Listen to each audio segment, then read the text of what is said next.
everybody. Mike Vasili Show. I'm back in the saddle. Third day off.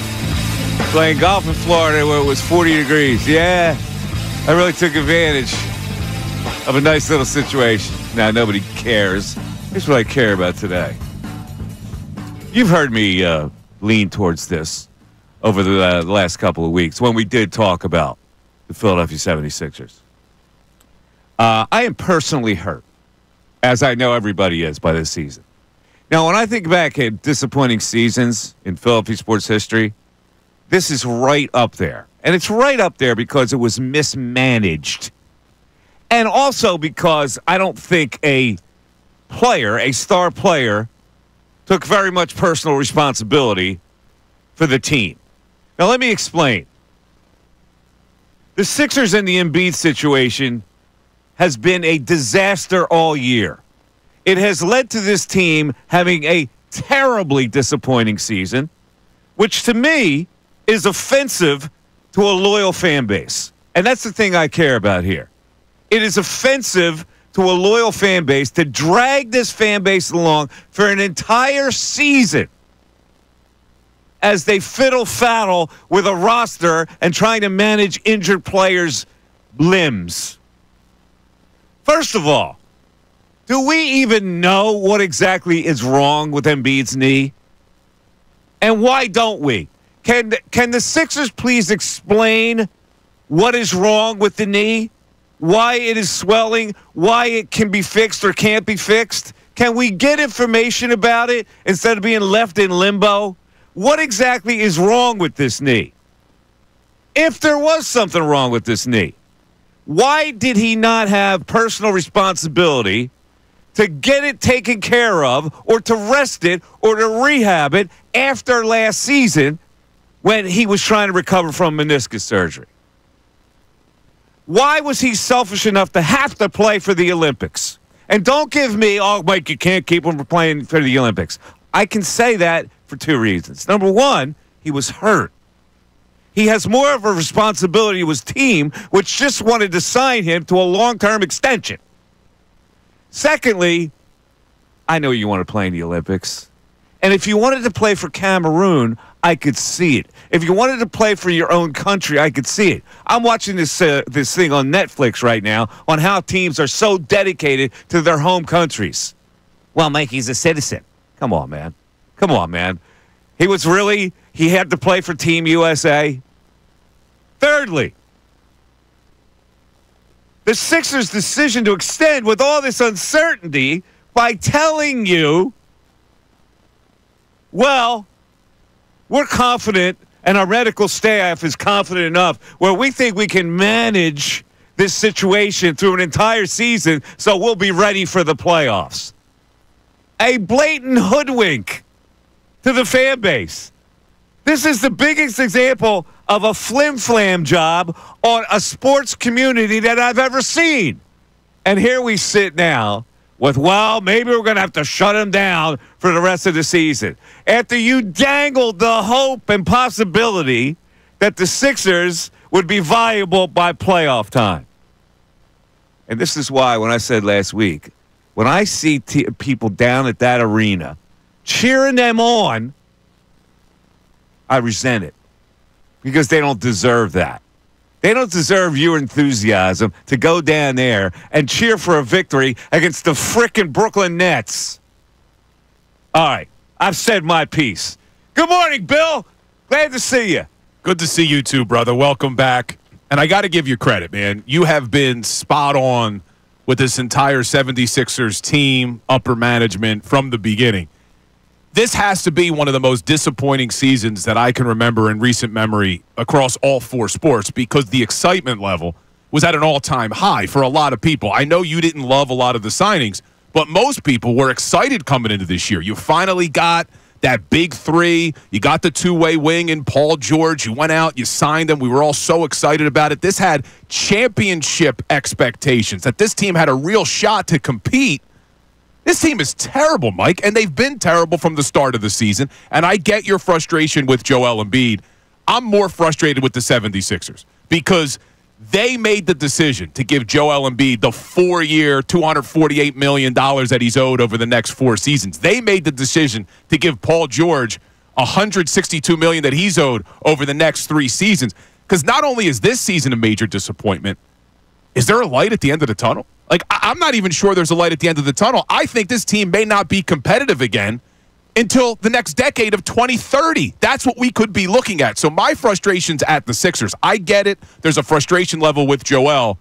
He probably shouldn't have came back last year, Mike. I know you're frustrated about the Olympics. He probably should not have come back after the surgery and tried to play in the series against the Knicks. And then he compounded that by playing in the Olympics. They should have shut him down last year. They have to shut him down right now. Let's at least get the top 6 protected pick here. Because if they don't shut him down, and I would say shut down George, shut down Maxey, at least get your first-round draft pick so we could salvage something of a disastrous season. It's just a very frustrating situation. Coming off the high of the Eagles to now have to deal with this crap. Here is the overall underlying question for the people that are listening here. Members of the fan base. Members of the contingent that actually pays money to get out and see this team. Are you still in on Joel Embiid? I mean, you can say what you want about his injury and this and that and his contract the whole bit. Has he lost you? As a fan, has this guy lost you? Because I got news for you. He's lost me. He has totally lost me. I am tired of him saying he's the one who had to suggest last year. It's always it's me with this guy. I'm not appreciated in this town for all I've done. Fact of the matter is he really hasn't done that much. Yeah, he's been an excellent player that has led to nowhere. So I'm totally out on the guy because he had a personal responsibility to this franchise this summer not to do what he did. And he kicked away an entire season with the other guy who came here to steal money, frankly, and here they are now. And it's sickening. It is sickening, really. As a consumer and as a fan of this franchise for a long period of time, you should be ashamed of the way they've handled this whole thing. It has been mismanagement to the T. And if Daryl Morey disagrees with any of this and he wants to counter any of these arguments I made, hey, I'm wide open, brother. You could come on this show anytime. In fact, if you want to come on at 8 o'clock at night, I'll leave my house to come on and do the show. You know, Mike, would you say are you done with Joel? I am, because I don't think he's ever going to get back to the dominant player that he was. But I also have a hard time with the over-the-top anger towards Joel Embiid. I get it. I know that in the beginning of his career, he didn't do a great job of taking care of himself. I get it. He didn't eat right. His conditioning wasn't you're still good. in. You're still in. I'm not in on him. Still in. No, I would be. If they could move on from him, I would. But I also don't want to ignore that the guy won the MVP 2 years ago. I mean, the guy was a dominant force in the NBA for probably 5 straight seasons. And really, last season, I have to give Joel credit. He should not have come back, but he did. So he did try to battle through the injury last year. He wasn't the reason that you lost to the Knicks in that playoff series. Joel performed very well. Does personal responsibility stop there? Well, I think some of it is bad luck. Does it stop there? I'm asking you a question. Does the personal responsibility stop because he came back to play last year after a meniscus surgery? Well, I guess the personal responsibility, he should not have played in the Olympics. In hindsight, now you're right. That's what I'm talking about. I'm talking about personal responsibility. And I'm talking if you don't have it and you're not loyal to your franchise and therefore your fan base, then how can you still be in? But when you say he's not loyal, you're saying because he played in the Olympics? Yes. Yes, and also because his workout regimen after the Olympics, from what I've been told, was lackluster. You've got personal responsibility for your team, your season, your city, your franchise. Yeah, the Olympics is hard. The Olympics is hard to argue. I'm done with it. 610-632-0975 is how you come in to the Mike Missanelli Show, either by text or by phone call. We are doing an analysis today of songs. We have had Sirianni Love remixed by professionals. And apparently, that's not the version that's going viral. some suicide song is it's going around viral because some woman did some retake to the Cranberry Zombie, which makes you want to have somebody hit you over the head with a sledgehammer. No, The Mike Missanelli It's not Show. that bad, but it's no Sirianni love. The Fanatic. We're back after this. Tyrone Johnson, Ricky Vitalico, and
Mike Missanelli Show.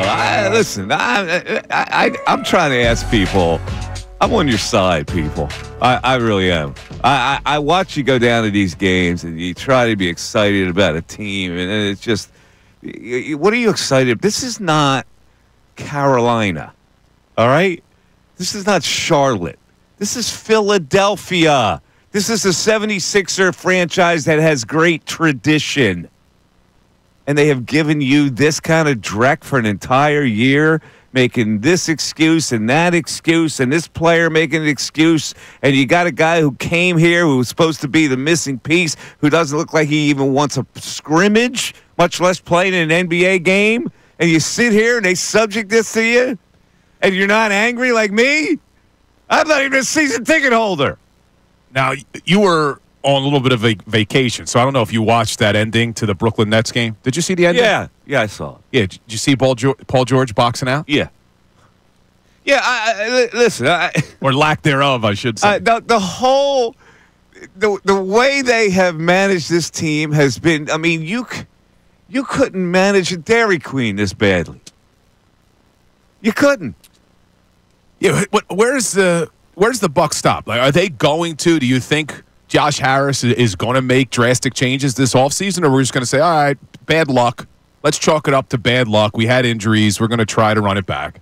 Same front office, same decision makers, same big three. I mean, I guess there's nothing you could do from a personnel perspective, right? I mean, who would take on, even if they made the decision, it's time for us to move on from Joel, who would take on a $250 million contract for a guy where you have no idea if he's ever going to be back to the Formula the NBA does stupid crap like that all the time, so somebody would.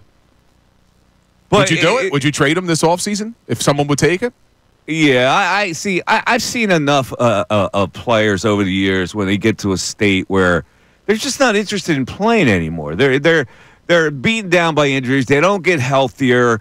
I don't know what kind of surgery can make him healthier, whether it's a cleanup or whatever it is. I've had meniscus surgery, and I know what the rehab is. I mean, where there shouldn't be any kind of swelling from this point on if you rehab it correctly. You're a trained, highly trained athlete. He's also 7 feet tall. Yeah, I get it. You still like how? What is he the last guy that couldn't rehab from an injury? Like everybody rehabs from injuries. Yeah, but when you have this, what's been referred to, I don't know exactly what he's got going on, but what's been referred to as this degenerative knee condition in a 7-foot athlete. Well, then if that's the case, then what are you expecting from him? How do you? We've seen the best of him. That's the sad reality. Degenerative knee. So what do we have to look forward to now? We've seen the best of him. That's why I said I don't think they're going to be competitive till next decade. I still do not absolve him of personal responsibility when it came to this season. Yeah, I guess if we don't know the answer, but common sense would probably tell you he had a higher likelihood of being ready to play this year if he didn't play in the Olympics, right? I mean, that would probably just be common sense. I'm not a doctor, but you would think if they shut him down all offseason and he was able to rehab. Work every day with trainers after that season ends and you get ready for this upcoming season. First of all, you're lobbying for them to sign Paul George. So where is your personal responsibility to get ready for this season? I didn't see it. I'm sorry, I didn't see it. And people out there think I'm going too hard here. I don't think I am. Look what this team and this organization has given you as a fan this year. They have wasted an entire season, and they got lucky. They got lucky because the football team won a damn Super Bowl. They did get lucky because we were distracted for many months. See, I'm with you on the frustration with the Sixers. And I'm with you on the frustration of maybe Joel shouldn't have played in the Olympics. But I do have a hard time going over the top angry at a guy like Joel Embiid who was so dominant for so many years, who did fight through an injury to come back to try to get this team to win last year. And when he is pushing to get Paul George, clearly he wants to win. I don't look at Joel as a guy who's just given up. Wanting to win mean when you don't take the necessary things to get your damn self ready? What is that wanting to win? That's not wanting to win. This offseason, based off of things we heard, yeah, it's tough. It is tough to just completely absolve Joel and say it was just bad luck this season. But he has had bad luck in his career. I mean, the guy did. Last season, someone fell on his leg, for God's sakes. That had nothing to do with not being in good shape. He was dominant last year before that. He is a classic woe is me guy. Then he dropped 70 last year. Yeah, okay, good. Before that, I mean, the guy was playing the best basketball of his life. Woe is me. I'm tired of it, Bill. I'm tired. Well, I don't have anything more to look forward to with this Embiid regime. I'm tired too. I just there's a part of me on a personal level that feels a little bit bad for the guy. I'm furious with the Sixers organization. I'm furious with the decision makers. I don't think they should have given Joel the big contract, knowing what we know now. But on a personal level, I do feel a little bit bad for a guy who was so dominant when he played, even going back 2 years ago, even going back last year before he gets his knee fallen on, the guy was playing the best basketball we've ever seen from him. Bill, they didn't win. They haven't gotten past the second round with this guy. Is that dominant? All Joel, though? Well, he's the most dominant player in the league. That you should be doing more than that, shouldn't you?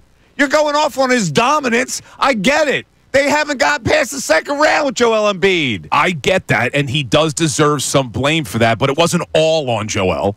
I mean, clearly, the best team he had around him, they came close. What was it, the quadruple doink from the Raptors? Outside of that, they may win the NBA title that year. That's the best team they had around them.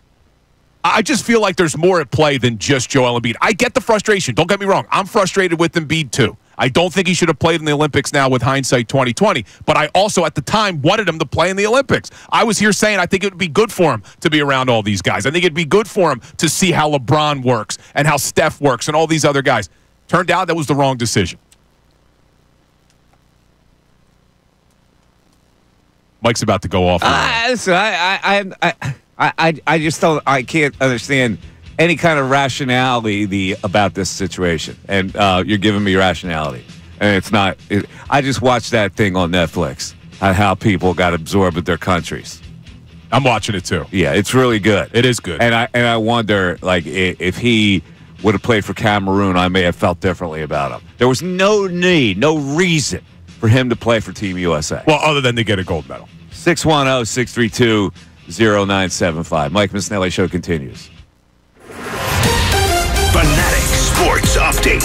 What's next for Joel Embiid? I'm Ray Dunn with this Fanatic Sports Update. After two lackluster games following the All-Star break, including sitting in the fourth quarter of Saturday's loss to the Nets, Joel Embiid is headed for further medical analysis.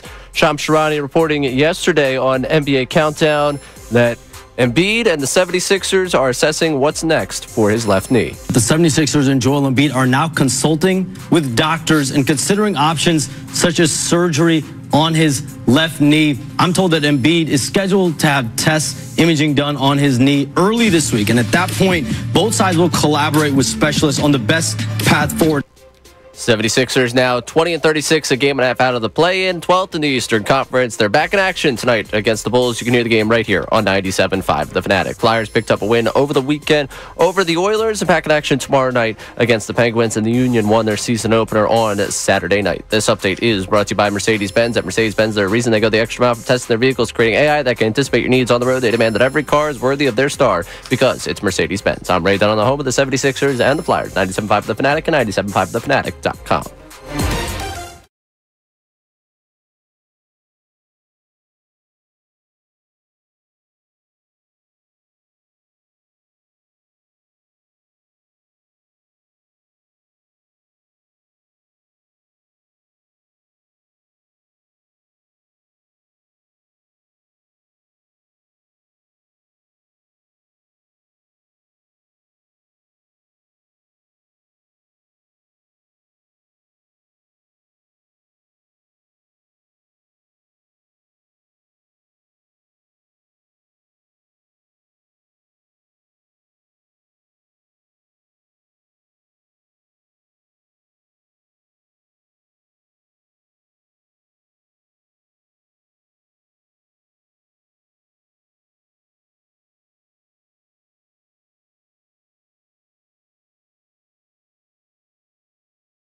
10:29, Mike Missinelli Show, the 11 o'clock hour. Stay tuned because we're going to play the remixed version of Sirianni Love and then put it against a song that apparently is going viral to the Cranberry Zombie.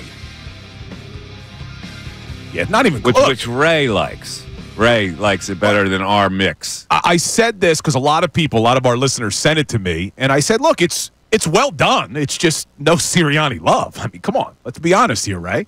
You're going to be dazzled by the remix of Sirianni Love, frankly. I'm dazzled by it. I have to give the listener that remix a lot of credit. I don't know who it is. So, Mike, I don't know if you do the backstory. Whoever it is. So, okay, go ahead. On the Beasley website, when you would try to email me, it would go to Andrew Salchunas. Oh, really? So apparently there was a guy emailing me, but it was going to Andrew. Oh. Andrew called me on Thursday night and said, hey, listen, this guy who's been emailing me just sent me this remix. Me and my son Coop have been rocking out to it for the last 10 minutes. Oh. You got to listen to this. Oh, all right. Well, so I don't know who it is, though. So if you're out there, you want to send us a text, take credit for it. Yeah, if you're the guy that did it, give us a call. Let us know. All right, we got some text on the 76ers. Let's see what people are saying. Probably some pro-Embiid people, probably some anti-Embiid people. Ray, what do we have? Oh, so what are you doing over there, Ray? Yeah, well, I laugh because Bill feeling bad for Embiid only makes me more convinced we need to get rid of him. D from Downingtown. Who wants the feeling of malaise in the locker room? He's soured, he's cooked, he's done so. We want winners. Sound drops in regard to Embiid and his loser mentality. I only boycott teams unless I'm deeply offended. This is my second Philadelphia team boycott, my 39 years on this earth. They are truly a mess and a disgrace. Go Phillies. D from Downingtown. All right, just to add to this, all right, my buddy sent me a printout of tonight's game, Chicago Bulls at Philadelphia 76ers. Price for tickets. Let's start with the first deck. First deck, mind you. This is behind the basket. Now, behind the basket is not a bad seat. It's kind of in the corner behind the basket. Tickets in section 108. $10. First deck ticket. $10. Now, let me go up to the seats where Ray sits. Section 223, Ray. Is that near the section you sit? It's on the same bowl, same level? Same level. Section 223, which is baseline. You ready for this? $2. Now, why would you even bother selling your ticket for $2? What are you going to pack a gum? You're going to buy? Yeah, and I'm guessing half a cup of coffee? The service fee is probably more than the ticket itself. $2 upper deck. Now, let's get to the first deck. I've never seen prices this low. First deck in the corner. First deck, $10. $11 on the other end. $25 as you get closer as the corner revolves towards the baseline. $25. Matt Deckard on YouTube says $10 is too much. This is incomprehensible. Well, look, seriously, how do you take it if you're at management and you see this? What's going through your head? That's where I want to go, because when we started the season and they were doing that whole load management stuff, which you were upset about, is you were mad at the 76ers organization saying, look, this isn't fair to the fans. But they thought that they were still going to have a competitive product, even if they weren't putting out their stars every single night. Did they really? Did they really think there's that? There's no way that they wanted the season to go like this. Really? Did they really, in their heart of hearts, really believe that that was going to magically happen? They've got 5 guys in the front office. Then all of them say, you know what, this is going to be great for us. We'll be ready for the playoffs. So you think they're that stupid? But is there anyone out there, even you, who has been completely right, I'm giving you credit about the 76ers, is there anyone out there that went into this season that thought they're not going to make the playoffs and they're going to be a top 6 pick in the NBA draft? They sold a bill of goods to their fan base.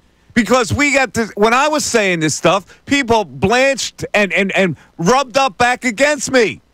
Saying, this is the right thing to do, Mike. You don't understand. You got to rest them. You got to get them ready for the playoffs. You heard those calls. I think I was one of those guys.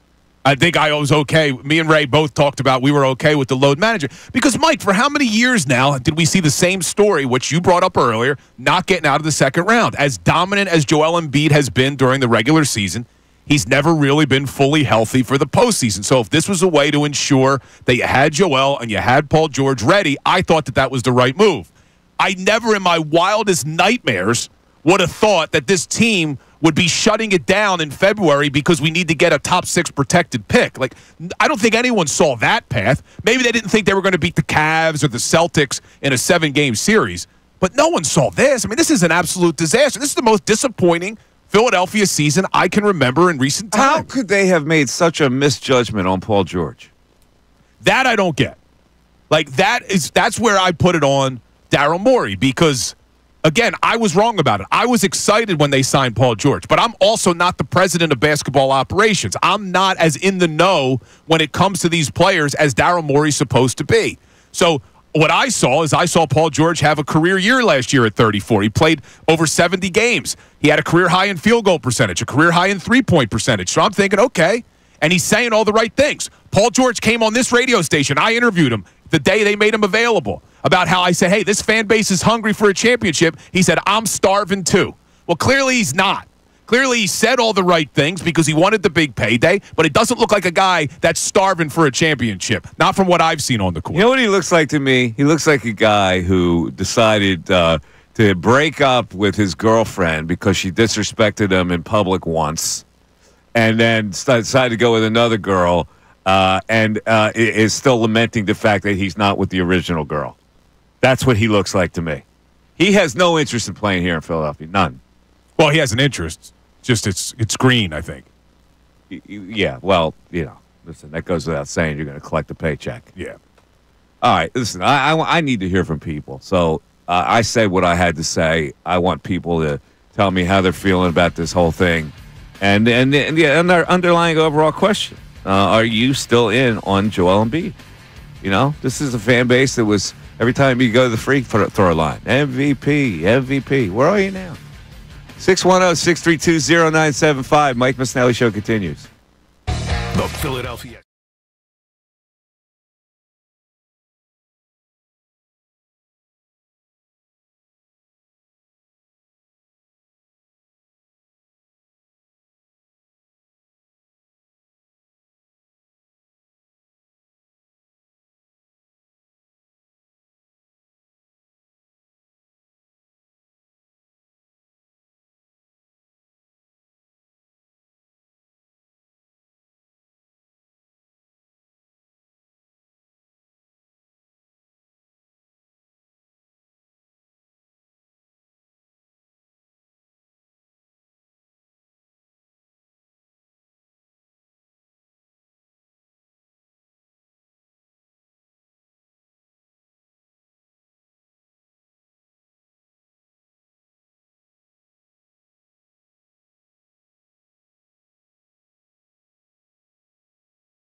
10:40. We had a guy who was on for a long time. I apologize. I didn't get to you until he finally hung up, but he wasn't going to be a happy fan. Listen, maybe it's too difficult for you to talk about. I like to open the vein every once in a while and bleed out.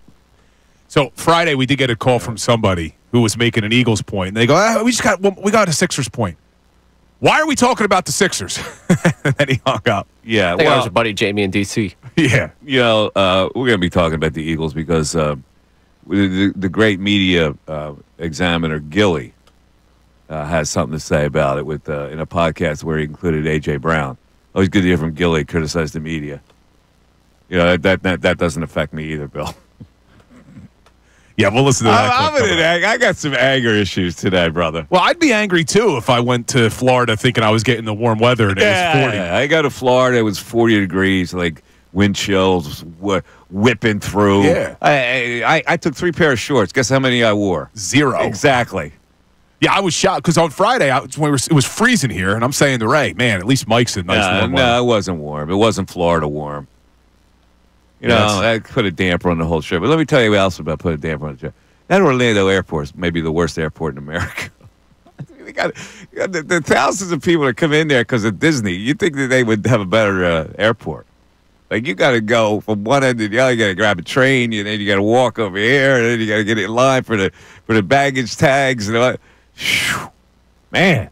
Did you hit up Disney World while you were down there? No, I didn't hit up Disney World.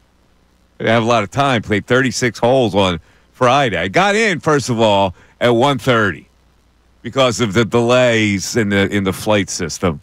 On Thursday night. On Thursday night. Got in at 1:30 a.m. Tea time was 8 a.m. Oh, that's a long, yeah. Yeah. And cold. So it was tough to loosen up. That's the worst part, trying to loosen up in the morning. It was 36, and then dinner, and then you go to bed because 8:10 is your next tee off time, and then you're out. But caddies or golf carts? Golf carts. At least you had that. Yeah. Walking in 40-degree wind chill, that's tough. Well, actually, it would have been better. Maybe you would have stayed warm. You would have stayed warm. The wind whipping through the cart was problematic. I'm surprised they didn't have, like, my buddy's got the golf cart covers that you could put in with the heater, so when you get in, it's nice and warm. That would have been nice. I overheard a conversation at dinner I'm going to bring up a little later about why a guy divorced his wife. Yeah, I want to hear that. That's coming up a little later. We had another Missinelli-ism, if you want to call it that, from Ray on Friday. He went to dinner with his grandmother, and there were dinner rolls left on the table. Oh, no. And he was going to take them. You take them for grandma? I ended up taking them now. No. You didn't take them? No, but I wanted to. You wanted to for grandma? No, for me. He was going to take them for himself. Because Paulie Walnuts in The Sopranos took... For my ma. These are from my ma. Yeah. He snaps at him. Yeah. My mom. Yeah, Sonny boy, wrap these up. All right, let's go to Greg in Bethlehem. Greg, you're on 97.5 The Fanatic. What's up, Greg? Good morning, guys. Good morning. I'm sorry you didn't get the appropriate forecast for the weather. I think you go to Florida, I get a little sun on the face, nothing. Ugats. Well, I was concerned. I looked at the national map when you were down there, and I thought, holy crap, Mike is going to be freezing down there. Yeah, it was cold. Oh, my God. I think they got to shut Embiid down at this point. I have a couple of issues. We never really got, I don't think, a report of what his actual injuries to the knee were. I know it originally had meniscal surgery. And, you've had meniscal surgery. I've had meniscal surgery. One surgery is not the same as another. We don't know how severe it was. But, my suspicion is that he has chondromalacia of the patella, which you really can't do surgery for. Hey, Dr. Greg, how can you diagnose that? Well, that's because I'm a doctor, and I wait. You are a doctor, and I do MRIs for a business. Well, are you an MD? Correct. You are. Whoa! This may be breaking news Where did here. this come from? All of a sudden, you're a doctor, Greg. Is this true? Absolutely. Wait a second. My mind is blown right now. What are you, a radiologist? What are you? I am. Oh, you're a radiologist. Wow. Okay, so you're not an MD. Yeah, he could be an No, I MD am. as a You're radiologist. an MD radiologist? All right. Well, MD radiologist. okay, so all right, then your diagnosis is a lot better than mine. I'm thinking it was just it may be a bone-on-bone situation that may necessitate in the future he might need a knee replacement or a partial knee replacement, and that's what's causing the swelling. Well, it's interesting you mentioned that because back about, I don't know, in the early 80s, the Sixers traded for a center from Baltimore, which I don't know if I can legally say his name, but you know who I'm talking about. And I read his x-rays at that time, and it was bone-on-bone in the knee and arthritis. Yeah, you're talking about Jeff Rula.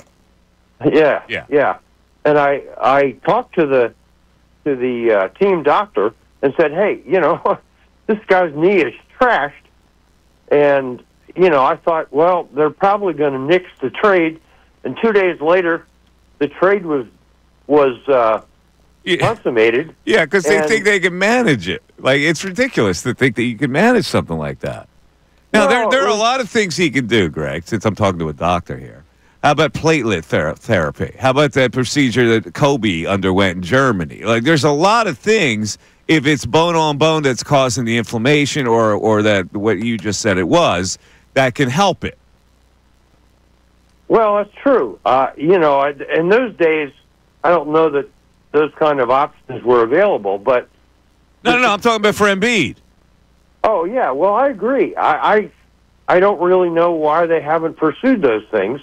And, unfortunately, with the CBA being what it is, Embiid just has to say, hey, my knee doesn't feel good, and I can't play. And that's the end of it for now. And But see, I don't know. Maybe he could, because when he plays, he can play. It's like I don't know what this deal is. I just don't get it. I think that we have been in the dark about why. Don't you think that they should be saying, well, here's what's causing his knee swelling?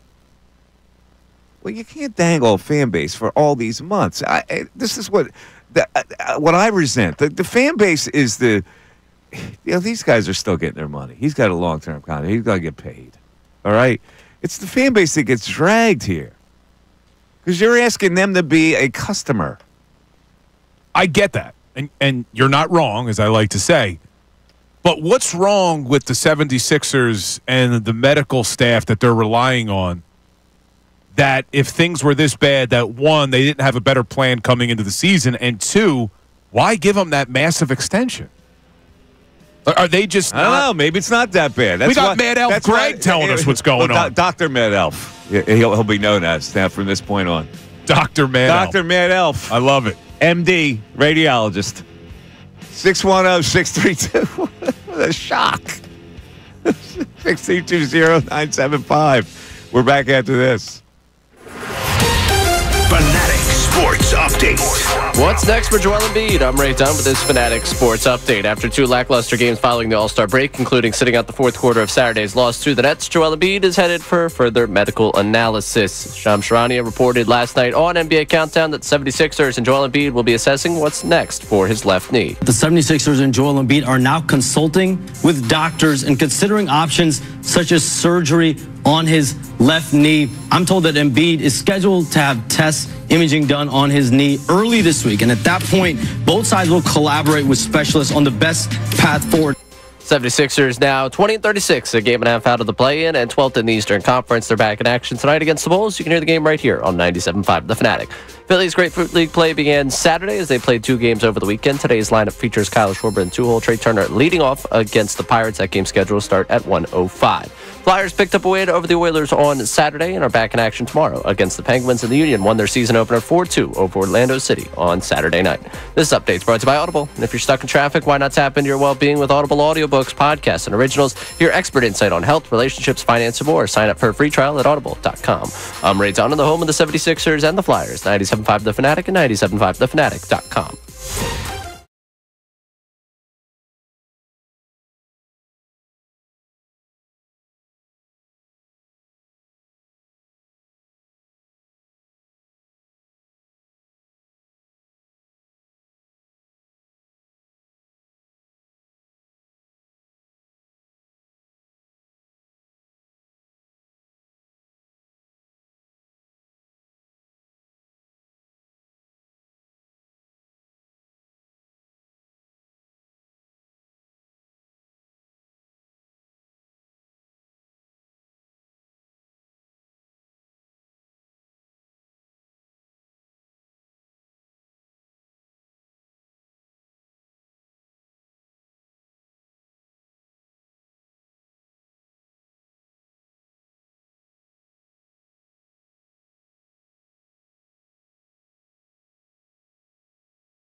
10:55, Mike Missinelli Show, 610-632-0975. All right, we talked about the Sixers for the first hour. In the 11 o'clock hour, we're going to give you a choice. We're going to make you all music critics. We're going to play the remix version of Sirianni Love, professionally mixed, by the way, versus this song that's gone viral. So Sirianni Love doesn't go viral. This song goes viral. So we're going to play both of the songs that have to do with Sirianni. The second one is sung to the Cranberries' depressive trope, Zombie. I can't believe it. And our own team member is pro Zombie over the Sirianni Love. I'm shocked. I'm very shocked, Ray. You know about Ray, right? Yeah. First of all, I don't think Ray Who knew. else of the three of us is he talking about? I didn't know if he meant another team member at the Fanatic. No. Our third team member, Ray Dunn, who's Dunn lost his mind, thinking that this song was better. That was well played. Thank you. It's also a major violation. Sirianni is a hardcore Italian, and you put the song, For the Irish? yeah, to an Irish Irish- Revolution song. Like, it doesn't work. Doesn't work, right? Yeah, that's right, because California Love has a lot to do with the city of Philadelphia and the Eagles. Everything has to tie in, right? It does. Yeah. Well, California Love, yeah, we made it. Shut up, Ray. California. I got California nothing, Love was I got nothing to come back. It was leased done by Americans. I got nothing to come back to Ray. Yo, believe it or I not, actually Ray, appreciate that. That should be your response every time I talk. Just What? tell me to shut up. Don't Because disagree. Just tell me to The shut up. Cranberries don't know anything about NFL football. Yes. All right? At least Tupac knew something about NFL football back in the day. Exactly. And Dr. Dre. Surprisingly, though, Mike, Ray and I did 4 hours. We didn't get into one argument on the air. No? So, like, I mean, we disagreed, but there was no malice. I said a lot of people are going to change their opinion, think that Ray doesn't hate me. What's on? Am I the man that brings the malice between you two? Maybe you do. That Maybe it's Mike's fault. No, because we disputed before you came back. So this long-standing feud continues. All right. As we go to the 11 o'clock hour, we have a lot of Sixers texts. But, Bill, you have a little news here. CBS sports story. This, I think, is going to get people A angry. guy named Sam Quinn wrote this story. I think this is going to get people angry. So Sam Quinn for CBS Sports ranked all 30 NBA front offices. Okay? I saw the headline. I scrolled immediately to the bottom to read the Sixers write-up. Oh, no. Sixers aren't at the bottom. This guy ranks the 76ers front office as 10th best in the entire NBA, and he describes them as smart but unlucky, and goes on to say that Daryl Morey, no general manager aggressively pursues star-level talent. 10th front office. Yes. 10th in the NBA. Okay. And then he goes on to say he's consistently built winners in non-premium markets without tanking. He deserves the benefit of the doubt. It's interesting that they're 10th in the NBA when they can't even get 10th in the Eastern Conference at this point. I'm shocked by this, man. Here's what I think. I never really do believe this, and I've had somewhat of a relationship with Daryl Morey, and we have spoken a lot, and he has come on the show a couple times. I believe that Daryl Morey has a loftier rep than maybe he deserves. Well, he's Because still living off of frankly- the whole James Harden thing in Well, Houston. frankly, he hasn't really. His teams haven't really achieved anything. To be honest with you, in this league. Has he been to a finals? I know he's never won one, right? See But the guy that was in the finals with Harden? did they get? was They gone didn't get by to the then. finals. They didn't get there, right? Oh, they lost. Yeah, they lost to. They had the most notable one was the 26 consecutive missed threes against the Warriors. That 72-win yeah, Warriors team. that was James. Yeah. So he was executive of the year in 2018. But really, yeah, outside of getting Harden, what has he done? Yeah, I think he's got a loftier rep than he deserves, and certainly he's made a lot of misjudgments. And it's really funny now that when I said at the start of the year, why all these older role players are not going to give you anything? They're going to be on a shelf all the time. Why Reggie Jackson? Why Eric Gordon? Why Kyle Lowry? Why do you need these guys? And sure enough, now he's trying to make up for it by going, well, we got Quentin Grimes, we're going to try Justin Edwards, we're going to do Jeff Doughton, we're going to try these young guys now. It's like they have no design on what they want to do. Come on. All right, anyway, you're listening to the Mike Missanelli Show. It's WPEN and WPEN HD1, Burlington, Philadelphia, a Beasley Media Group station. From the Comcast Business Studios, powering possibilities. All right, so let's get into this. First of all, let's throw in some 76ers text because we've been waiting on those. Right? What are the people saying here? They haven't been calling, which is fine. You don't want to call. Maybe it hurts you too much to call and discuss this with us.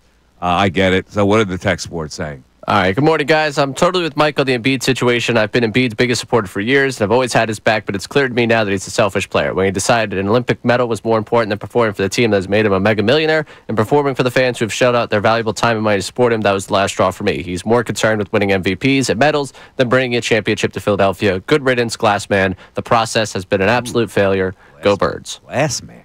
Interesting. See, I just think it's too over the top. You guys had some bad luck. Well, I think it's over the top. Look, I'm frustrated with Joel, too, and I'm frustrated with the decision to play in the Olympics. But to now rewrite history on this guy, like last season, he did not have to come back after having the surgery to come back for the end of the year and try to make a playoff run. He didn't have to do that. Why did he do that? Because he cares about MVPs? No. I can just tell you what I was told by a former 76er executive. Great talent. We love him. Blah, blah, blah. But man, is he high maintenance. Man, can he be a diva. Man, does he not work out like he really should be working out. I've heard all those stuffs from people inside, okay? Now, I blow it off because I understand that he's a very important part of this franchise. He is the cornerstone of this franchise. But doesn't this play right into that? It does. And I know we've talked about this before about his lack of conditioning early in his career, his lack of eating healthy early in his career. I just don't think that you can be as dominant as Joel Embiid was if he just completely had this laissez-faire, I don't care type of attitude. Like, dude, the guy was the most dominant player we've ever seen in a Sixers uniform. The most dominant. Like, how do you get to that? Yes, he's got talent. Yes, he has size. But there also has to be some work ethic involved. Like, for us to just act like this guy doesn't care at all. Let me ask you this. And this is a serious question. Do you think he should have been of lighter weight all these years? I don't know because the guy was an MVP. Come on. So, like, how much better could he have been in these years he dominated? For that MVP. That year could have gone either way. Well, every year could have gone either way. He talks about it. But, like, isn't it every year we're worried about that he looks too heavy? Isn't it every year? He's a big dude, man. I understand what you're saying, that maybe he could be in a little bit better shape. Uh-huh. Is Giannis a big dude? Giannis is shredded, though. Mm-hmm. Yeah, Giannis is shredded. Oh, he's shredded. Yeah, LeBron's in great shape. He worked at it, don't they? Oh, my God. LeBron's 255 pounds. Hold on, I got distracted. Did you see who's on the line? Yeah, we got it. I'm about to introduce it. Okay, I'm sorry. Ray whispered in my ear. We got it covered. I got distracted by it. Yeah, we got it covered. All right, so first of all, we promised that this was going to happen at 11 o'clock hour, so let's start it. A young man took it upon himself to take it in the studio, and we're going to talk to him in a second. It's a woman? A woman did this. Wait, no. Wait. You're not our Sirianni song. I'm talking about our Sirianni. Yeah, our Sirianni song was remixed by a listener. Was remixed. So I want to play that first against this other song that has gone viral by a woman who's given the Sirianni flavor to the Cranberry song Zombie. But first of all, Sirianni Love was taken to a higher level by Bill, who wrote various other bars to this. And we did it on our parade show. And our version was taken into the studio and remixed to clean it up a little bit. And so here it is. Ready, Ray? Ready. 1, 2, 3. Sirianni Love. Oh, here we go. Some Sirianni Love. Our Victory Monday tradition. Sirianni knows how to go.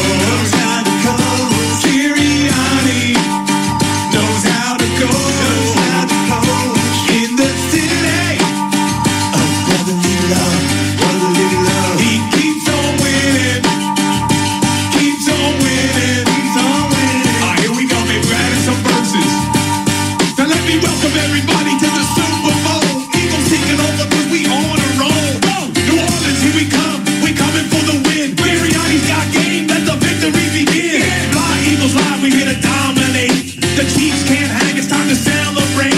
From Philly to the Bayou, the victory's here. Sirianni's the man, and he should be coach of the year. Sirianni knows how to coach. Sirianni knows how to coach in the city of brotherly love. He keeps on winning. Keeps on winning. Keeps on winning. Here we go. These are special lyrics. Get it right. Now let me welcome everybody to the Super Bowl win. Wave the Eagles fly high. Let the summer begin. Philly's in the house. We took it all. Getting Eagles love, making critics crawl. Down in Philly, we don't play no game. Take us on the field, putting others to shame. Throwing touchdowns, running them in. Question him again, it will be a sin.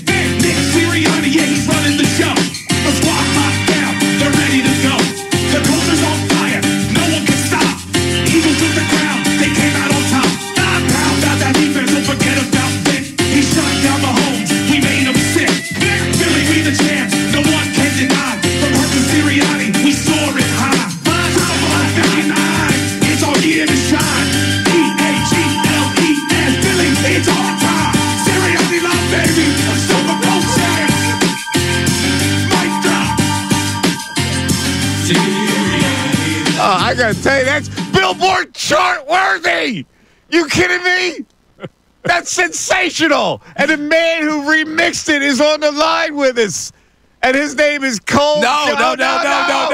We got it all wrong. You got it wrong. The person on the line is Cole, who did the rendition of Zombie and changed it to Sirianni. So we're putting up our song versus her song. We still don't have who mixed us. We're putting up our song versus her song, which was very well done. So Cole but Campbell, I like Sirianni love. All right, let's give her a little play here. This is Cole Campbell doing a remix of the viral. It's a viral remix of "Zombie" by the Cranberries. So here it is. Started on a Friday night in Brazil, 2024. The Falcons caused the silence because we lost by one. But you see, it's not me, it's not my city. In our heads, we weren't dead, we kept fighting. With our tanks on O-line and our tanks on D-line, we had faith they would fly, 'cause eagles soar. Sirianni, Sirianni, take us there, shave your hair, we don't care. Sirianni, Sirianni, take us there, shave your hair, we don't care. No. Oh, all right. It's a sweet sound. It's pretty good. I don't know, going against us though. So let's bring her in. Cole Campbell, who sang the viral Zombie song about Sirianni. Cole, how you doing? Great. How are you? Fantastic. Now, what gave you the idea to do this, and why'd you pick Zombie as the song? Well, we were all hanging out together after the Super Bowl win, reveling 5 days later after the parade, and we just kept talking about it. And Zombie's like the first song I ever loved, learned how to play on the guitar, and we just love the Cranberries, and it just kept working out perfectly every time we were singing something. Wow. It was like, oh my God, we have to keep going. This sounds like you've done this at karaoke a few times, that Doesn't it? Zombie song, right? We're just that good. Yeah. Oh yeah, I know how to play Zombie. Yeah. Well, okay. So where are you from, Cole? I'm from Northeast Philly, but I currently reside in Phoenixville. Okay, so you moved to the country from Northeast Yeah, good Philly. old burbs. All right. So you guys, how long you been playing guitar? Probably for about 15 years-ish. Okay. It's a sweet song you did. I just, Yeah. like the Zombie is kind of like a depressing song, though. But so, it's not. Not with these lyrics. Well, not with those lyrics, but the tune is kind of. So, what did you think of our song? I like the tune you picked. Cole, but I you could think be brutally honest. You could be brutally honest. Sounds like you're not digging it, Cole. You're not digging our song. We're straight biased up in here. No, it was good. All the love is good because the Phillies are just. I mean, the Eagles are just so amazing.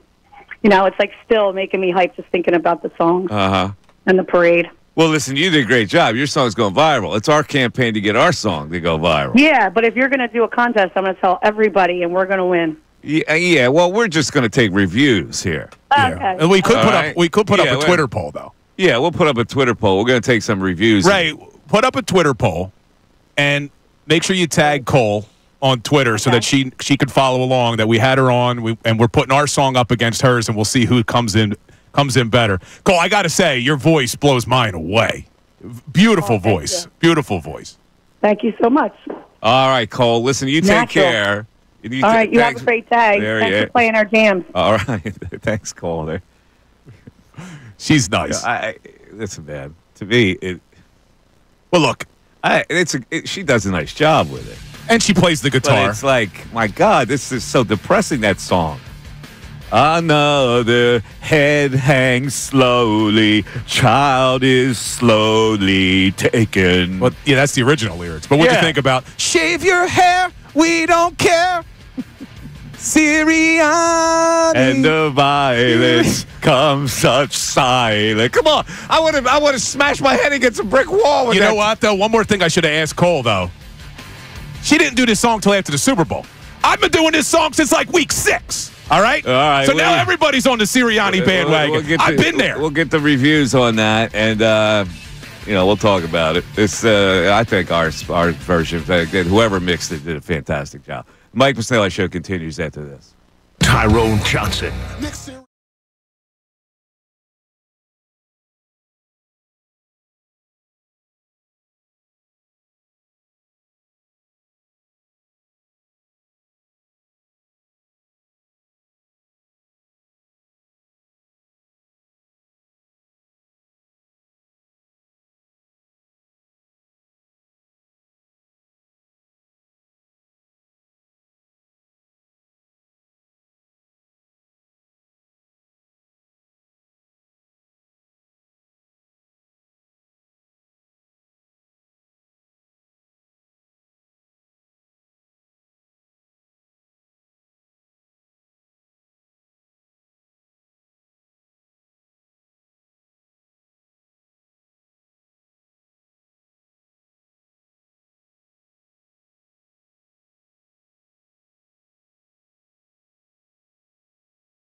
See, Mike Vasily Show. You know, I wonder. We've been doing the Sirianni love song for many weeks now.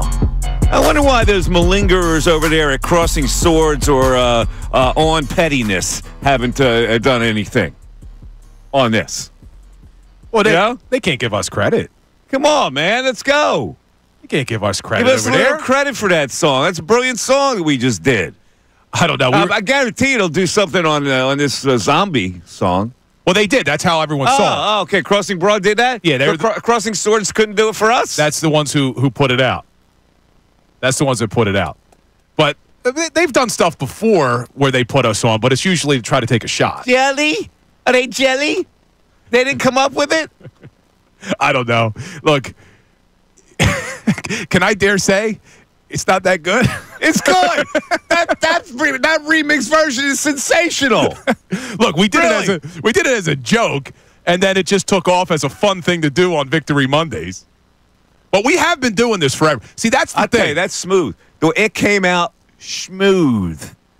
So people in the YouTube chat were saying that we need to really get in the studio and record this because someone took us doing it at the parade or whatever and then tried to edit it. And somebody did it. But if we actually got into a studio, maybe. Well, somebody got into a studio, cleaned it a little bit, auto-tuned it maybe.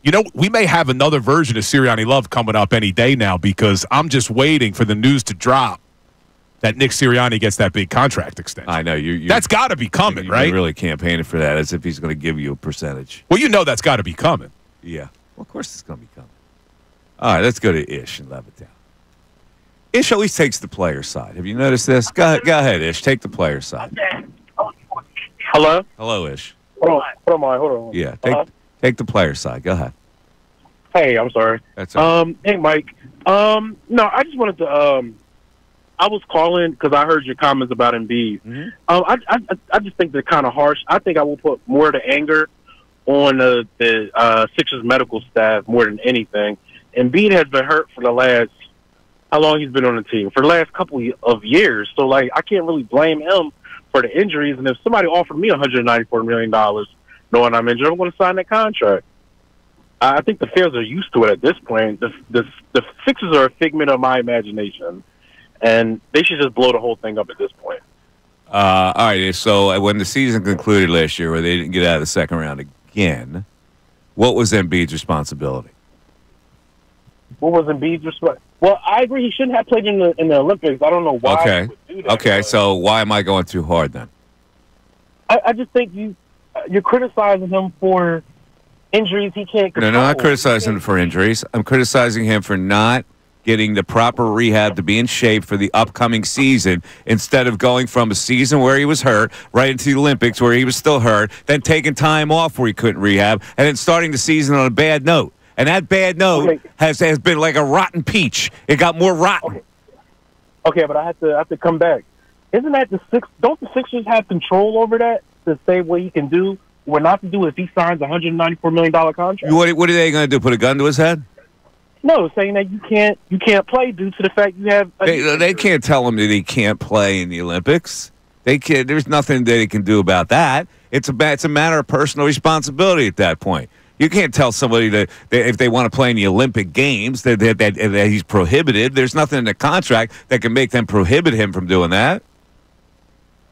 I just think it's a fault on both parties. I asked you about the personal responsibility.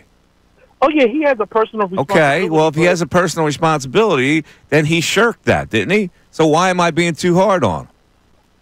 I just think you keep harping on the injuries, and I just got to explain what I'm harping on. I'm harping on his personal responsibility to get ready for a season. Yeah, I guess you're right. I always have to wait for that. Yeah. I guess you're right. I guess you're right. So, it always comes at the end. Well, the best is people in the YouTube chat were saying we were waiting to hear that Ish is actually a rocket scientist because we found out that Greg is now Man Elf MD. But Dr. Man Elf and Professor Ish. So wait, let's go back because when you talk about the personal responsibility of Embiid, you're saying why he shouldn't have played in the Olympics. Absolutely not. And the only exception I would make is you want to play for Cameroon, you're going to have a short season. You're not going to make it to the 8. So if that's that's your home country, really. If you want to do that for the glory of Cameroon, then I wouldn't have a problem with that. Playing for the U.S. and having to train for all those games that you're going to have to play until the gold medal game, to me, was a burden too much. Now, let me ask, because I'm trying to remember now. I don't remember watching the Olympics and thinking that Joel looked limited. He looked okay. Right? Didn't he look all right? He looked okay. So what happened? But there was word that that he wasn't okay. That he was he had to labor through the training camps and all that. Gotcha. So then he goes into the off season, comes into camp, which we ripped him for not being in shape, not being ready. But I mean, what did they say about him? First thing Nick Nurse said, he was ramping up. He said he's got a little too much weight. Yeah. And okay, why? Why are you, the season's starting? Why are you have too much weight? But Mike, this is what I brought it up. Was that them covering for the knee? And we talked about this a lot back then, too, where I said, look, I can't get mad at Joel if it is, in fact, that the knee's not ready. If he's not physically ready from a conditioning standpoint, that's different than if there's more going on with the knee. And now it looks like maybe there was more going on with the knee. Were they just covering this the whole time? Oh, yeah, he's ramping up. He's got to get in shape. I mean, really, what we've been dealing with has probably been the knee all season. That's probably been the issue. Because even if let's say he doesn't play in the Olympics, he rests. Outside of a surgery, I mean, what could they have? It sounds like the medical staff just got this wrong. Okay, let me ask you this. If he didn't play in the Olympics and he concentrated on actually getting in shape and losing the necessary weight, because I had to laugh when people said, well, look, you look slimmer. Your sister looks slimmer. All right? He didn't look slimmer. So don't you have a better chance then? You can so-called manage your way through this season if he's in better shape? 610-632-0975. Mike Misnelli Show continues. Fanatic Sports Update. What's next for Joel Embiid? I'm Ray Dunn. This update is brought to you by Corona. Want to win tickets to a Sixers game? Enter for your chance to win at the Fanatics Corona Sixers pregame party events happening all season long, hosted by our man Andrew Salchunas. For details, go to the events page on 975thefanatic.com.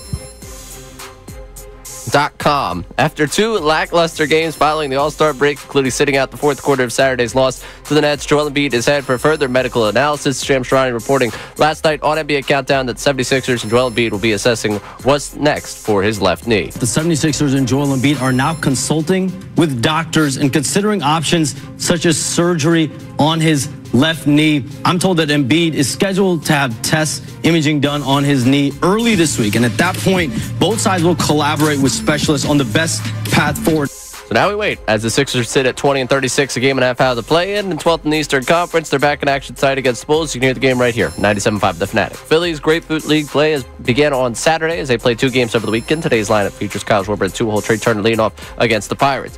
Flyers picked up a win over the Oilers on Saturday and back in action tomorrow against the Penguins. Union won their season opener 4-2 over Orlando City on Saturday night. Update is also brought to you by Rapid Radios. Rapid Radios instant push-to-talk walkie-talkies offering national LTE coverage for limited time. Go to rapidradios.com now for 60% off free UPS shipping. Add code radio and get an extra 5% off. I'm Ray Dunn, the home of the 76ers and Flyers, 97.5 The Fanatic.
It's the Mike Missanelli Show. We got the poll up on the songs.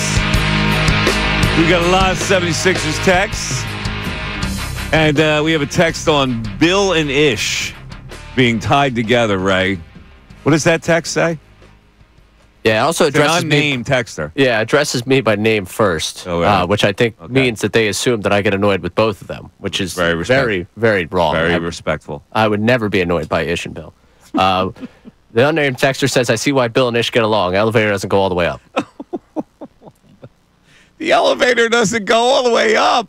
You gonna let that punk get away with that? It's an unnamed texter. I don't even know who he is.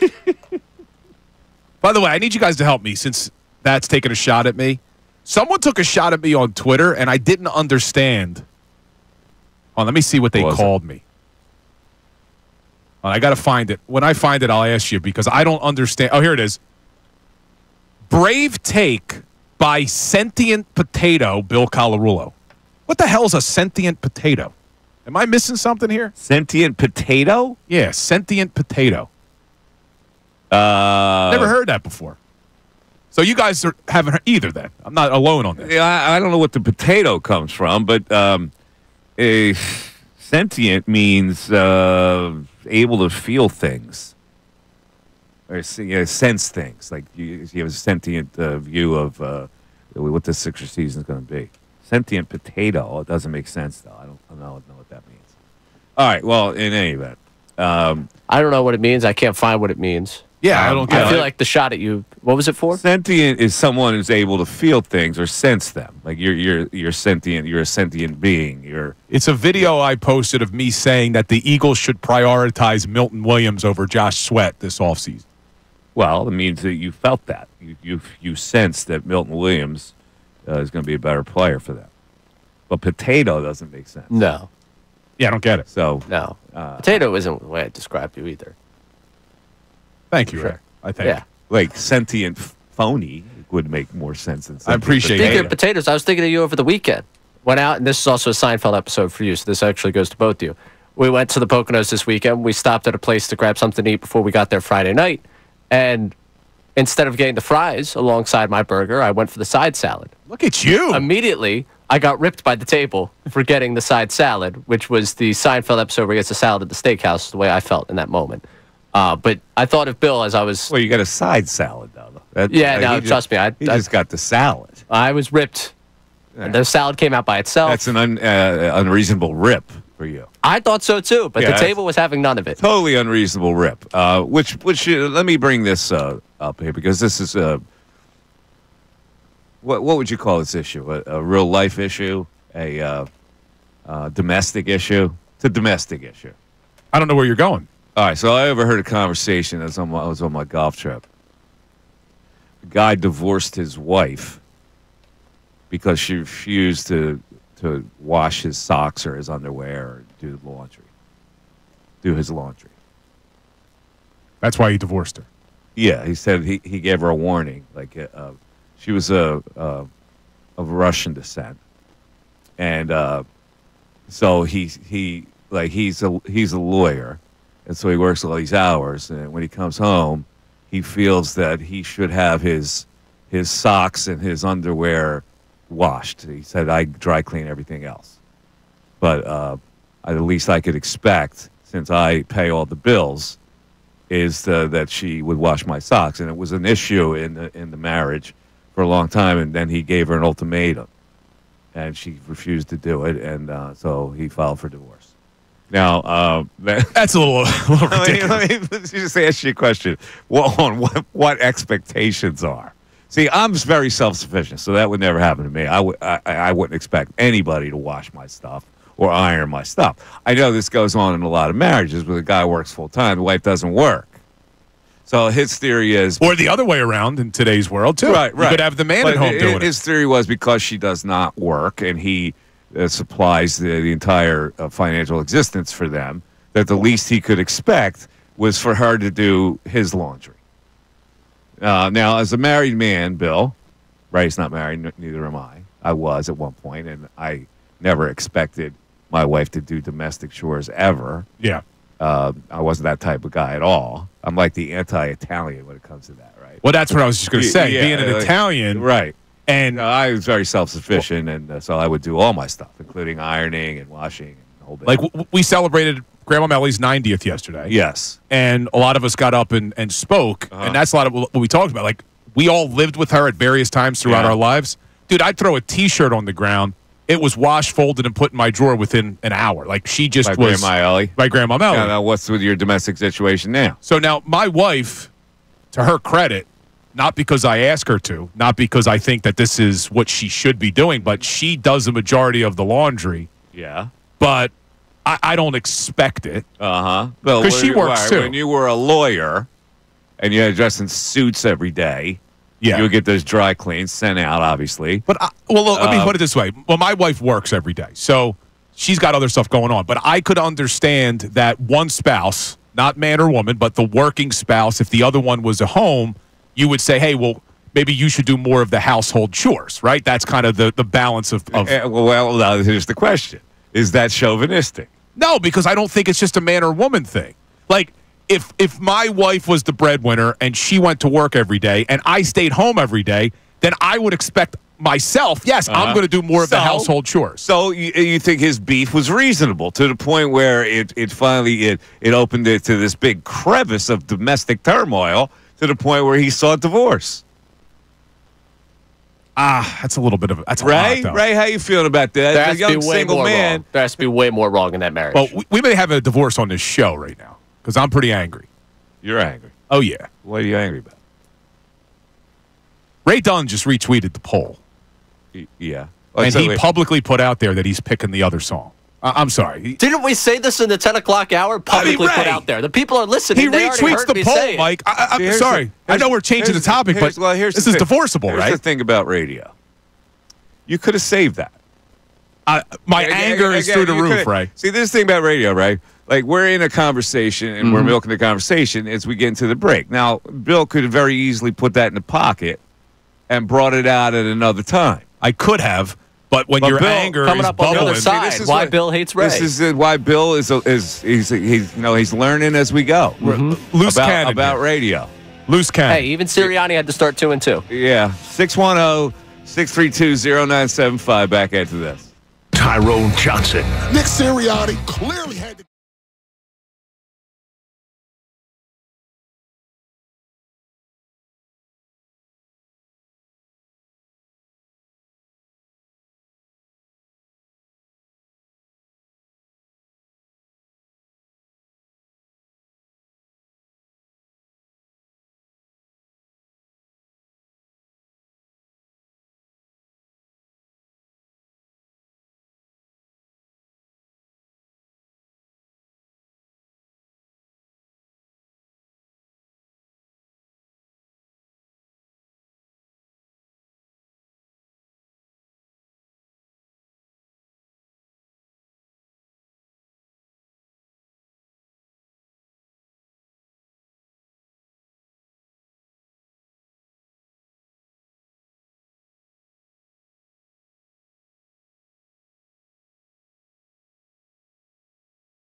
11:41 coming up, news at noon. We get a lot of Sixers texts. We're going to turn it to the Eagles in a second. Let me just say this about Cole seems like a delightful lady. Cole Campbell, who did the song. Sirianni. I'm going to be honest here. You can't do a Sirianni tribute song to the tune Zombie, which is about the IRA bomb killing 2 kids in England. You just can't. It's too depressing of a trope to do a song and try to get some smiles out of it because you throw Sirianni in there, and now you can bring up the Ray thing. Because Ray is totally out of line here. I'm not sure Ray knew what Zombie was about. So I did know that. You did? I did. Ray knew it and didn't care. Ray's also supposed to be a member of the team here. And he tweets out the poll and says that he's going with the other one. He does say that the remix is good and it makes me replayable. That's all he gives me, replayable. Well, I mean, you listen to yourself when we replay it. I see your face. You can't just lie to me and tell me that you think it's a replayable thing when you sing it. Well, I know that I'm terrible. But see, here's why I think that our song should take the victory over the Zombie version, and not even for what Mike's saying, because I think she's taken a depressing song and made it good. It's that we've been doing this since week 6. I have been on the Sirianni love train all summer. So everyone who's coming on board now, I'm happy to have you. But I think I should get a little bit more credit for being first to the table. You feel like you deserve more credit. I think I do. I think your version is spectacular. I think the verses that you put in there are spectacular. I can't, and I'm not trying to criticize the lady because I'm sure she played guitar at a young age and she does the song and she could sing Zombie like crazy. But it's like, with their tanks and their bombs and their bombs and their guns in your head, they are crying. You can't do that song and do a Sirianni tribute. We're saying that somebody doing a rendition of another song feels wrong to these lyrics. It's the wrong song. Listen to California Love and then listen to Sirianni Love. The tone is 2 wildly different things. California Love has a little more of an upbeat trope than this. My God. Ray, you can't do a Sirianni tribute to Zombie. Yes, because Sirianni Love fits the original California Love trope. California Love is an upbeat song. I have been compared in rapping ability to Dre and Tupac, so it's kind of like Sirianni Love is upbeat. It's supposed the tribute to Sirianni is supposed to be upbeat and lovey. You gonna do it to Zombie? Tanks and their bombs and their guns. Again, you keep going back to the lyrics. If you go to the lyrics of California Love, Sirianni Love makes no sense either. Look at the lyrics. It's Zombie. How do you pull that one out? It was just for the beat. So which song should we have picked, Ray? I don't know. You've been praising Sirianni for months. You should have came up with something. You know what? I'll work on a Motown Philly version since we got Boys to Men. Maybe we'll do a little Motown Philly back again. I like Sirianni Love. I'm just saying if we're levying the criticism for the song choice for Sirianni, I feel like looking at Sirianni Love, it doesn't exactly fit California Love. Here should be here's what you should be saying, right? You should be saying, Cole's version is she can sing that Zombie song. The song's a little weird to do a Sirianni tribute to. Therefore, I think that what we produced was fabulous. That's what you should be saying as the producer of this show. Do we have an early Twitter result? What's going on the Twitter poll? Right now, the Twitter poll has Sirianni Love at 55% of the vote. Oh! Sirianni at 45%. There we go. Look, here's my take on it. Two great crossing swords. Let's go. Do a story on this. 2 great songs is my take. I give her a lot of credit. I think she did a great job. I just prefer Sirianni Love because of the backstory. I was fighting the good fight all summer, Mike, about my man Nick Sirianni. And what happened, Ray? Did they win the Super Bowl? Oh, that's right. They won the Super Bowl this year. That's right. We should have hired, though, probably Mike Vrabel last year. I think that would have been what a lot of people wanted. Mike Vrabel, Bill Belichick. That would have been a smart decision. All righty. By the way, the Phillies were rained out today. A little rainy in Clearwater. Which is upsetting to me. Yeah, against the Pirates. They're supposed to play the Pirates. It was going to be an interesting lineup. Yeah, it would have been. Against So- Paul Skeens, no less. Well, they were going to have, and I'm curious, Mike, your opinion on this. So the lineup that was supposed to be today, Trey Turner was going to lead off, which you've been talking about for a while. A lot of people were predicting it.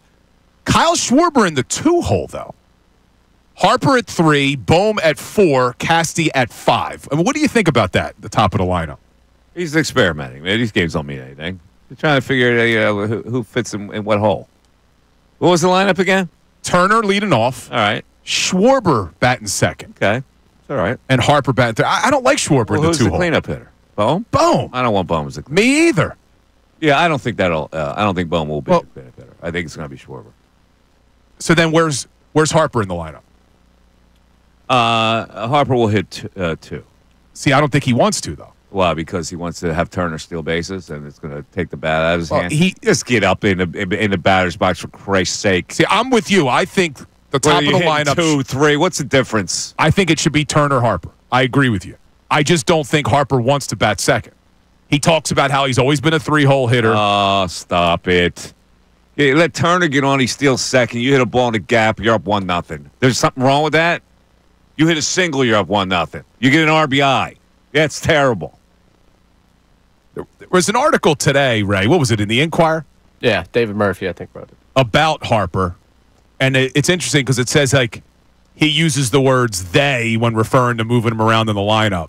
If you read between the lines, Harper seems reluctant to move out of the 3-hole. Would you agree with that, Ray, in what you've read, what you've seen? Does kind of seem like that. Yeah, he's reluctant to do a lot of things. Bryce, you get paid handsomely. Get in there and do what the manager does because it'll fit the lineup better. Would it not fit the lineup better if you hit 2 and Schwarber hits 4? How about we look at it that way? And who would you slide in between there? Would you go with Bohm at 3? Yes. Yeah, I think you have to. See, that makes a lot of sense, especially with Bohm being not a power hitter. Right. Unless you want to make Bohm the 2-hitter because he'll see some pitches. I don't know.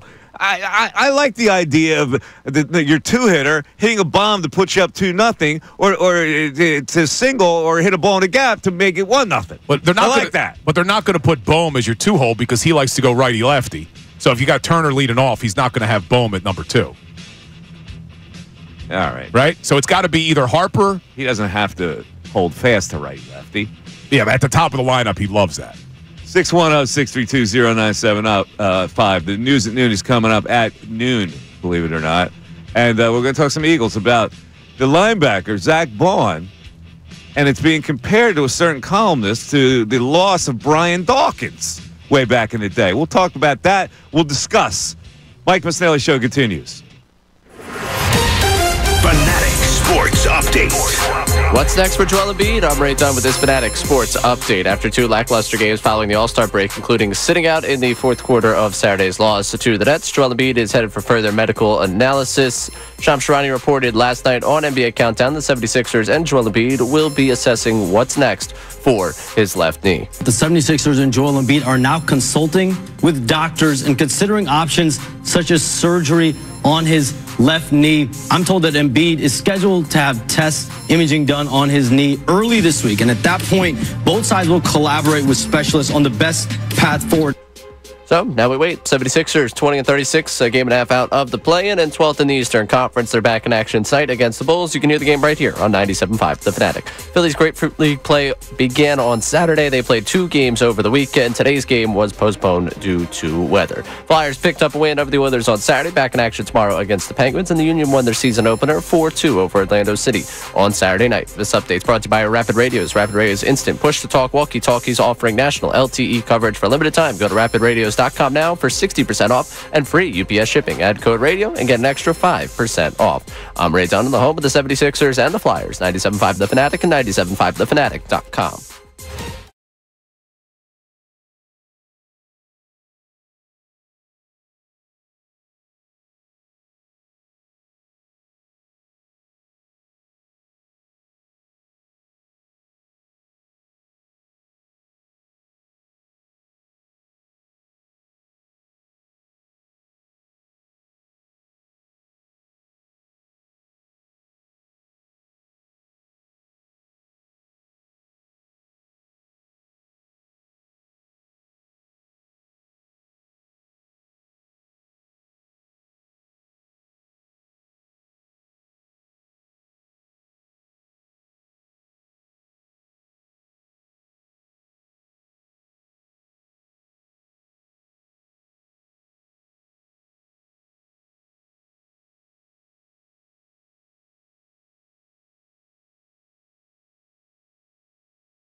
11:55, Mike Missinelli Show. We'll get some Eagles issues to talk about in the 12 o'clock hour after we do the news at noon. But breaking news here, the Eagles rejected the White House invite to visit with the president.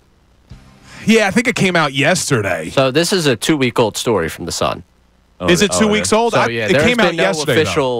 official word on all this. Gotcha. There's no official word? Yeah, that's why it was on the sheet, because it went viral yesterday. I think the aggregators have to make up for the fact they have no Sunday content to steal anymore because the NFL's not there. I got you. And Yeah, the because I aggregate saw it accounts just started to run with it. I saw it yesterday, too, for the first time. Yeah. Okay, so it's not true. There's a chance they don't go, but that was the way they were leaning, I guess, leading up to the Super Bowl, according to that Sun story. But there has been no official word from the team on that. Okay. I got you. What happened to our man? I was just going to go to him. Oh, Shane. Shane, the boyfriend of Cole, called in to say that. What was he calling in to say?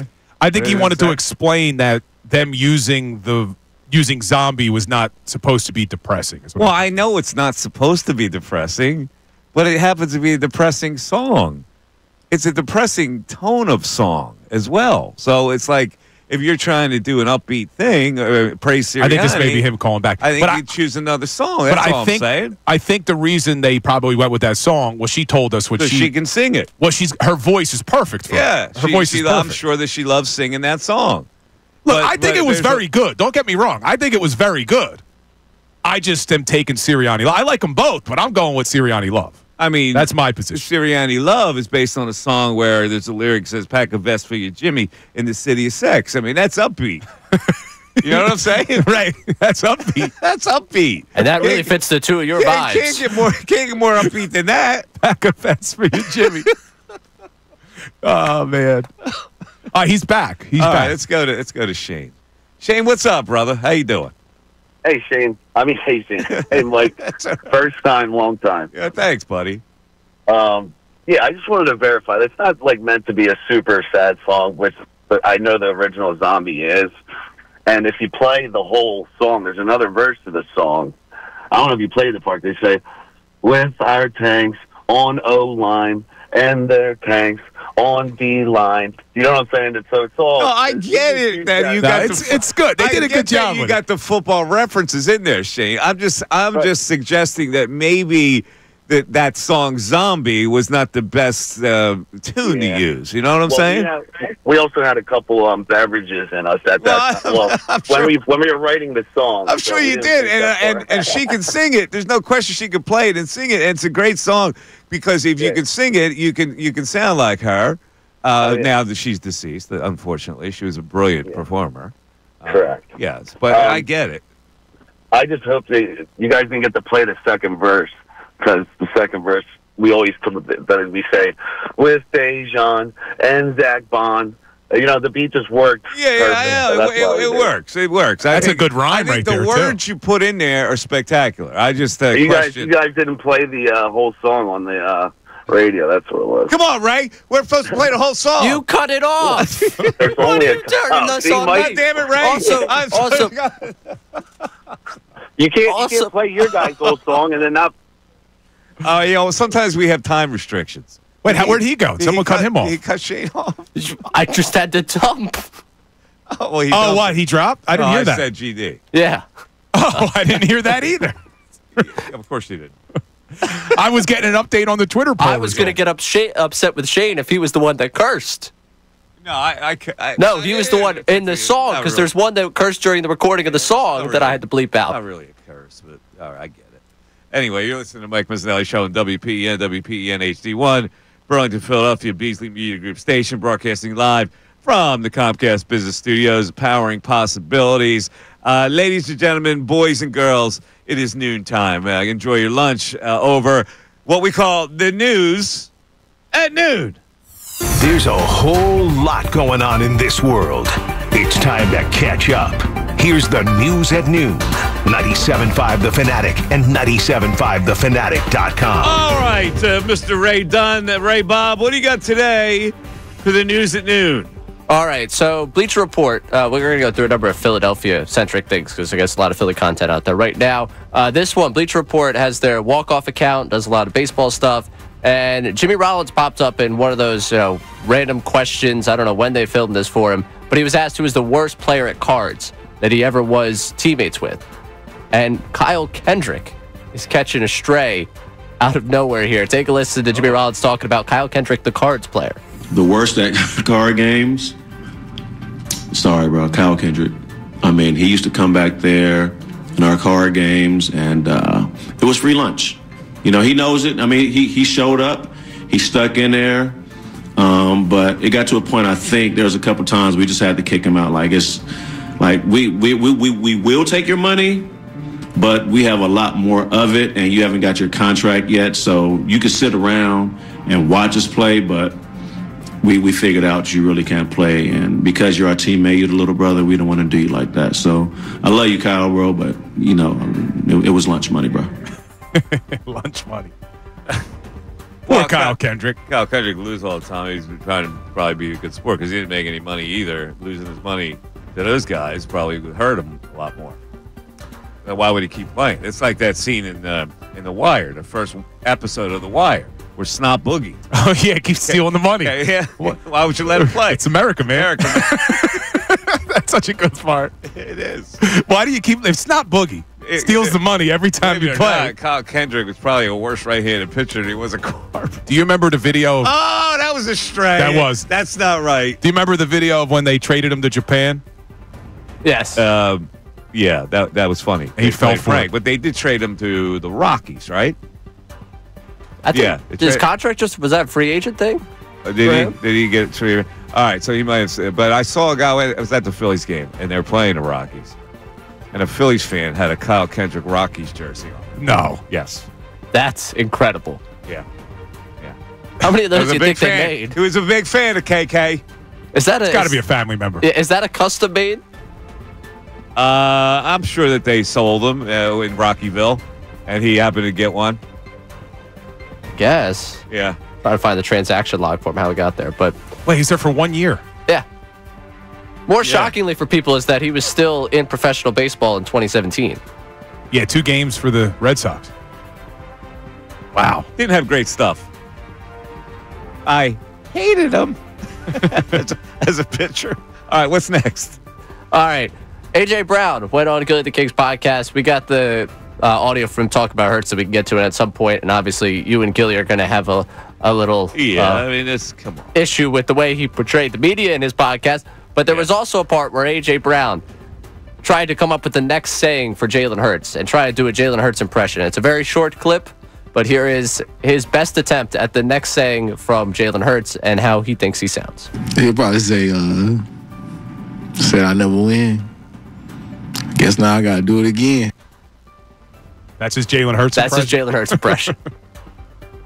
I actually saw that on there, and then he laughs hysterically after, like he did such a great job. They all laughed hysterically afterwards. Now, didn't he say in this interview that their relationship was rocky?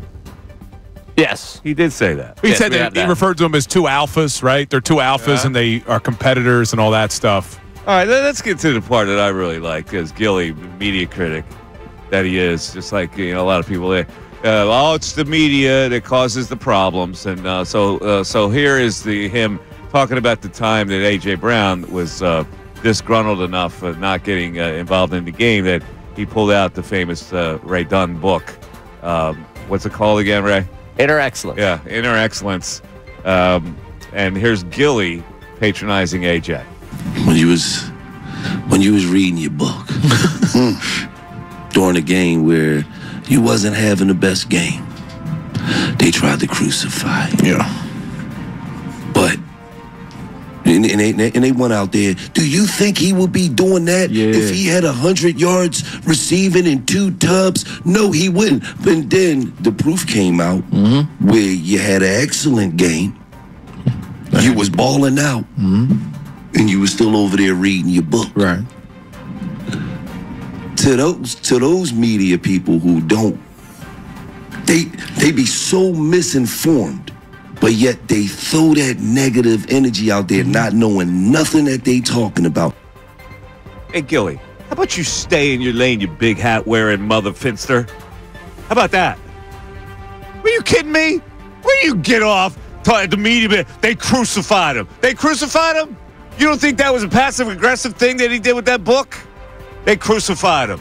See, I hate when people use the convenient excuse for the media to blame for everything, Bill. I can't take it. Look, you could take on Gilly yourself.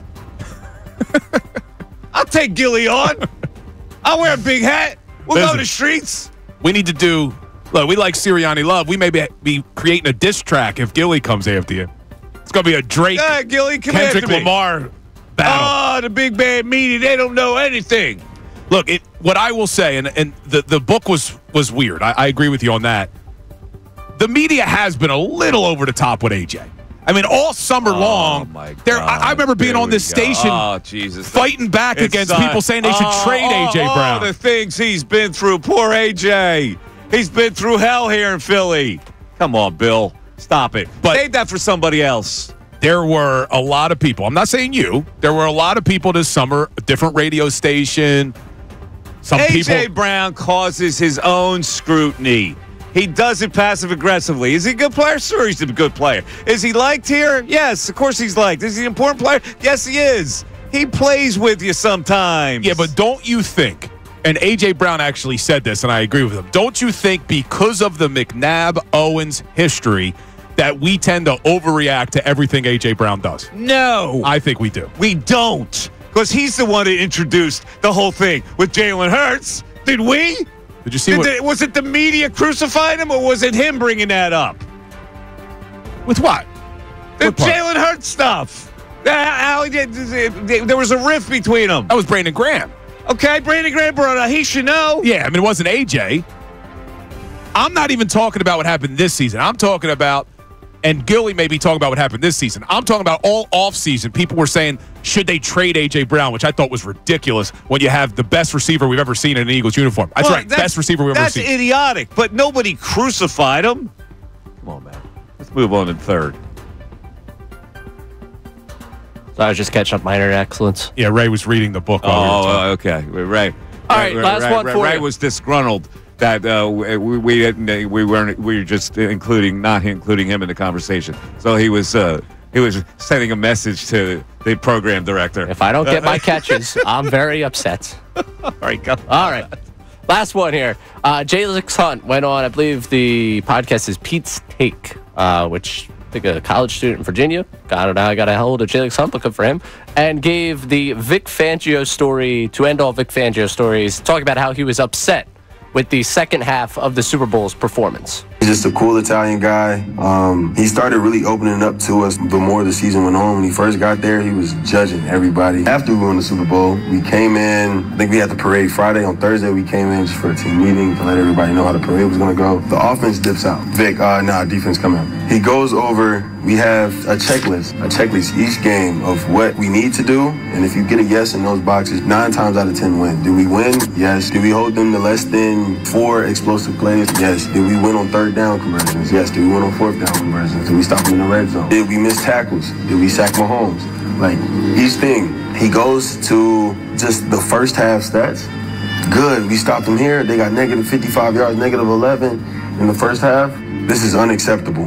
Circles the second half. Unacceptable. 22 points. Well, I mean, that's why some players who aren't, you can't understand his methods, blanch, like what they did in Miami. He's the tough defensive coordinator, and they were the number 1 defense, so I guess his methods worked this year, right?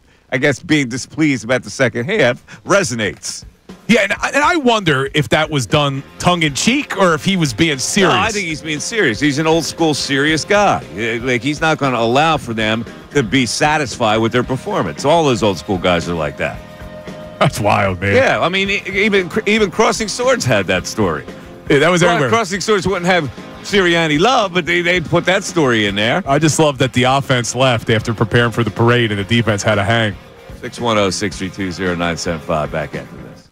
Andrew Salchunas. Your Eagles are...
14.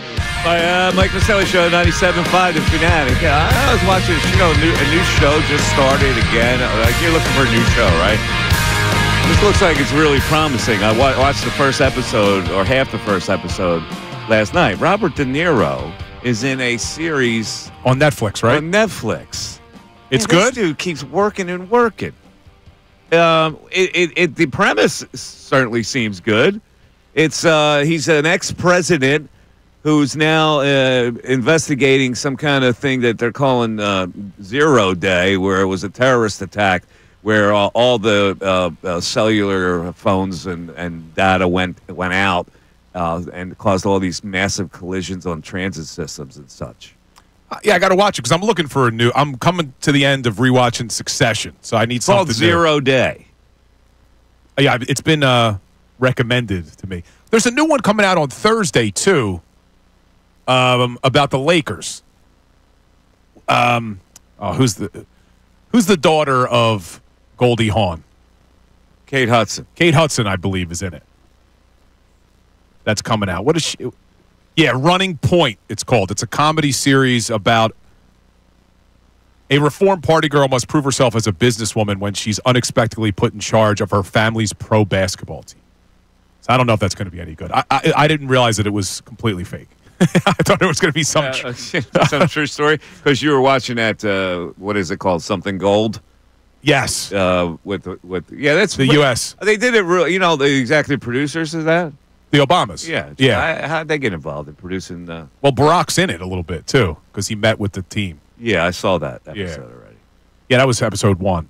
But yeah, I don't know. They produce a lot of stuff now. They do? They did that movie. They're movie producers now? Leave the World Behind. That was an Obama movie as well on Netflix. Really? Yeah.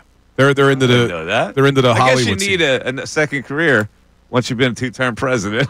Right? Probably like not. just commanding like $500,000 for a speaking engagement probably isn't enough for you. Wow, is that what he brings down? I'm sure it's probably $1 million. As a keynote I would speaker? think it's $1 million. Right? Yeah. You think 500,000? Probably something like that. Yeah, you're probably right. It's got to be $1 million or $2 million even. How much to get you guys to speak at Get an the event? ex-president to Keynote speak? speakers make a ton, dude. I remember one of the legal conferences, they had one of the Peloton instructors, and she was being paid 6 figures to come and speak. It's like, wow. So for the people in the Delaware Valley right now listening, how much does it take to get the two of you out to keynote speak? Dude, I'd be an excellent keynote speaker. Okay. Name your price. $30K. All right. $30K. Mike, you want to make yourself more likely to go? Yeah, I'd be under that just to get the gig. But I can see $30K, but I'll do a Q&A and a meet and greet. They got the Okay, well, now- the post Biddy basketball season at the Delco with CYO. Okay, who should we get this? Well, Barack Obama apparently does speaking engagements. I think we can get him. But they also could get Bill Colarulo, so it's close. Would you speak at the Delco CYO? Yeah. I've done a lot of those over the years. Yeah. I mean, I spoke at legal conferences, but I've never done anything outside of the legal world. It was always, I would tell sports stories, but it was always for the kids. I was heavy education. I remember you came in to Temple Law and spoke when I was there. What did I speak about? Paul, was it sports stories? I think it was like law school. Was it? What was it? Honestly, I didn't attend. Are you serious? But in my defense, I believe I was coaching football. That's a violation. How about the balls in this guy? I was coach. He didn't attend my lecture, but after he comes up to me. Before I came up to you, yeah. Oh, before. As you were walking in. As I was walking in, he comes up to me, and he makes an Eskin crack.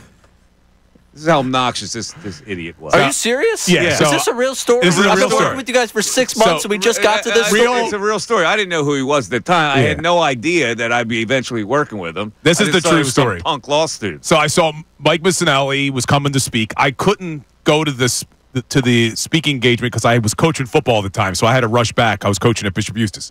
But I saw, just by happenstance, Mike's walking into the law school as I'm walking out. So I go over to him to shake his hand, and when he puts his hand out, I said, Howard Eskin, right? Say, what a douche. You could just picture him doing that, right? Can't you? Yeah, I could. As much Absolutely. of a I just douche can't as he is believe now. Just imagine way back when. the world.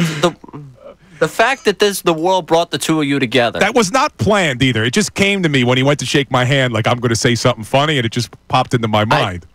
To Mike's credit, he laughed at all. Yeah, like to Mike's credit. Knowing Mike like I know him now, I'm surprised he didn't say, "Get the hell out of here." I should have. I did laugh it off because I was a gentleman. No wonder he takes shots at Temple. You're the representation that we've been giving to him all these years. Maybe. Exactly. But I'm representing the James Beasley School of Law, right? Now you're representing the Beasley Media Group. Yeah. And then we would work together on a Eagles post-game show. Right? Did you know that I haven't been paid $75,000 worth for that? I was made aware of that. Were you aware of that? I've read about that somewhere. $75,000. You read about it on Crossing Broad. $75,000 of salary has not come my way yet. Look, we've come full circle on Crossing Broad. Both you got to be unpaid contributors together. I'm squeezing nickels over here. 610-632-0975. We're back after this. Fanatic Sports Update. What's next for Joel Embiid? I'm Ray Dunn with this Fanatic Sports Update. After 2 lackluster games following the All-Star break, including sitting out in the fourth quarter of Saturday's loss to the Nets, Joel Embiid is headed for further medical analysis. Shams Charania reported last night on NBA Countdown the 76ers and Joel Embiid will be assessing what's next for his left knee.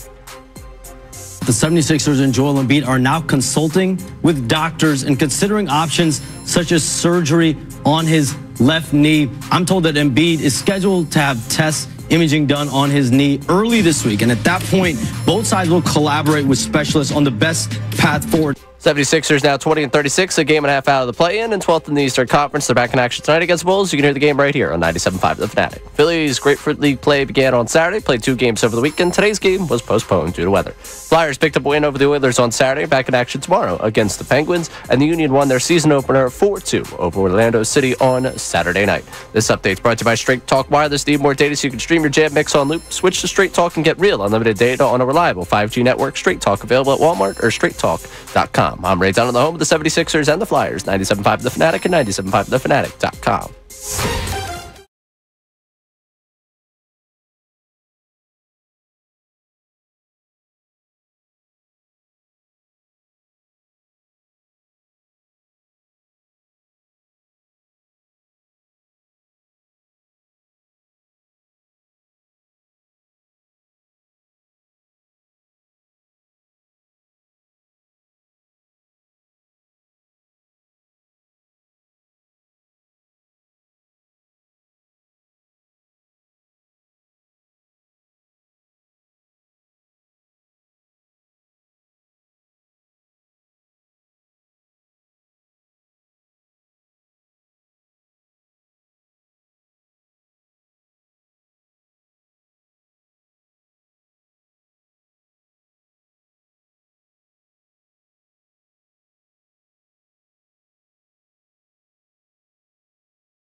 The Mike Misnell Show, 97.5 The Fanatic on a Monday. Hope everybody had a good weekend. I was in Florida where it was 40 degrees. I didn't even get any kind of, I thought I'd get a little glow. You know, I had no glow. I had no idea it was that cold down there. Yeah, the wind was whipping through, man. The wind was whipping down the boardwalk. Yeah, it was crazy. But we stayed these people have the life. We stayed on this private, it's like a community with a golf course. And we stayed in a place called the Carriage House, like it's on the premises. Yeah, that's living the dream, man. Rolling out. They parked my cart with the bag on the cart, like right in front of the exit where I came out of my room. Yeah, that's the way to live. And just you hop on there, you shoot over to the tee. Yeah, I went and visited my cousin when he was living in Florida. He lived on a course. It's like you got your own golf cart in your garage, set up exactly the way you want it. That's the life, isn't it? I mean, it's just you roll out, you're at the course in 5 minutes. Exactly. Not even. You don't have to drive. Yeah, like my course. Right there. My course takes me about 15, 20 minutes to get there. Which doesn't sound like a lot, but when you're going to go golf for 4 hours and then you got 40 minutes to trade, it's a whole day. First world problem. We played an afternoon session in 3 hours and 10 minutes. That's nice. Isn't that a nice thing? Well, aren't they don't let that get out to it because the women will go, see, it only takes 3 hours to play around. Yeah, but in Florida, if I'm not mistaken, too, on these nicer courses, the carts are like supercharged. The golf carts are faster. Really fast. Yeah, they're faster because there's not the rough that you have here. Yes. So you can golf You're quicker. Absolutely right. They were really fast carts. But we got out early, too. We got out ahead of the people. So. Yeah. All right. Let's talk some Eagles. Let's get it back to the Eagles, as we say.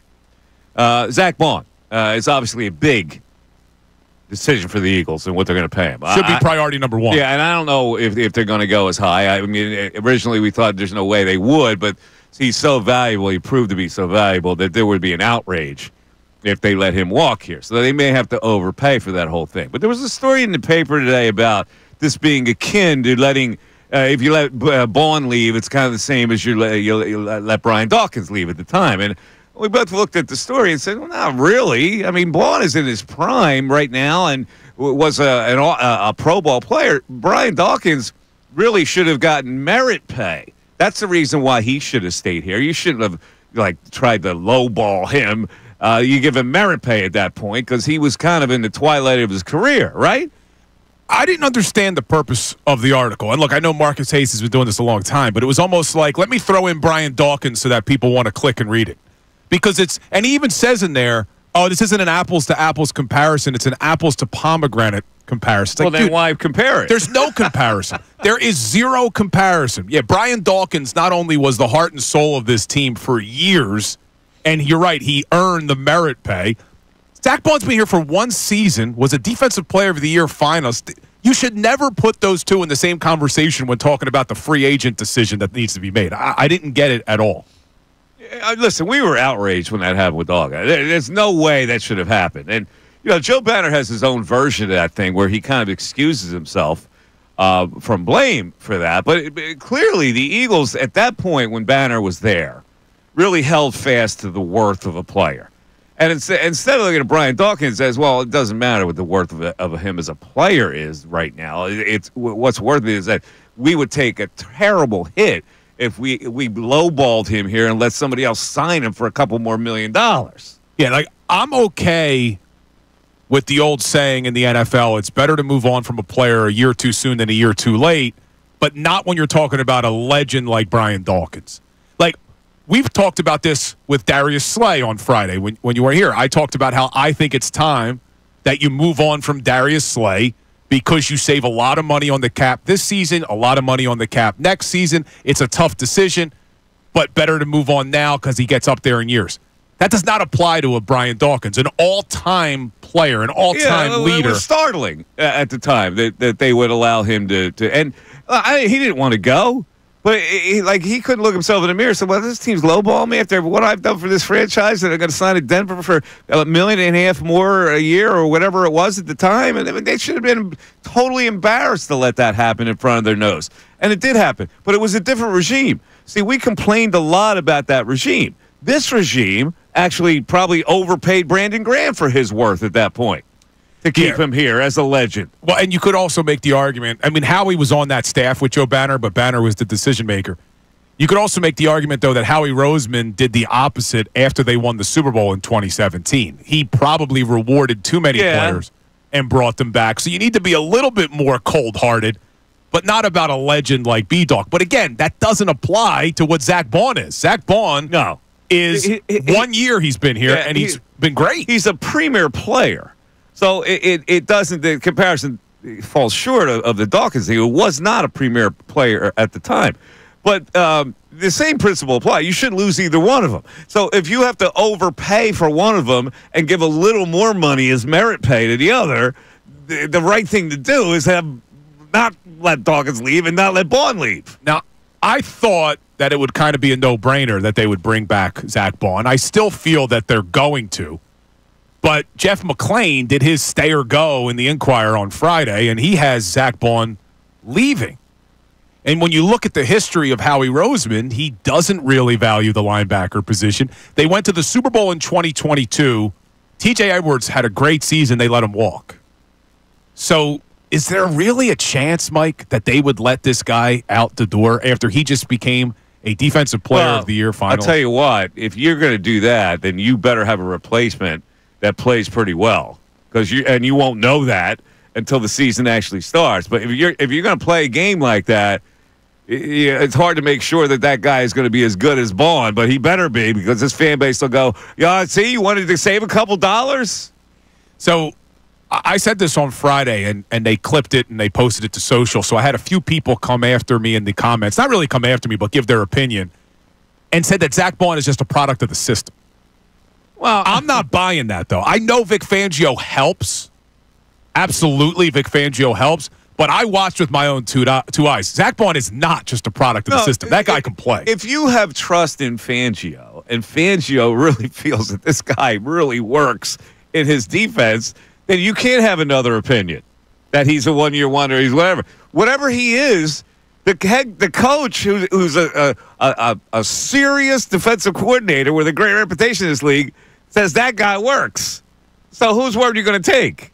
Yeah, and we don't know if Dean's going to be ready for next season because he got hurt towards the end of the year.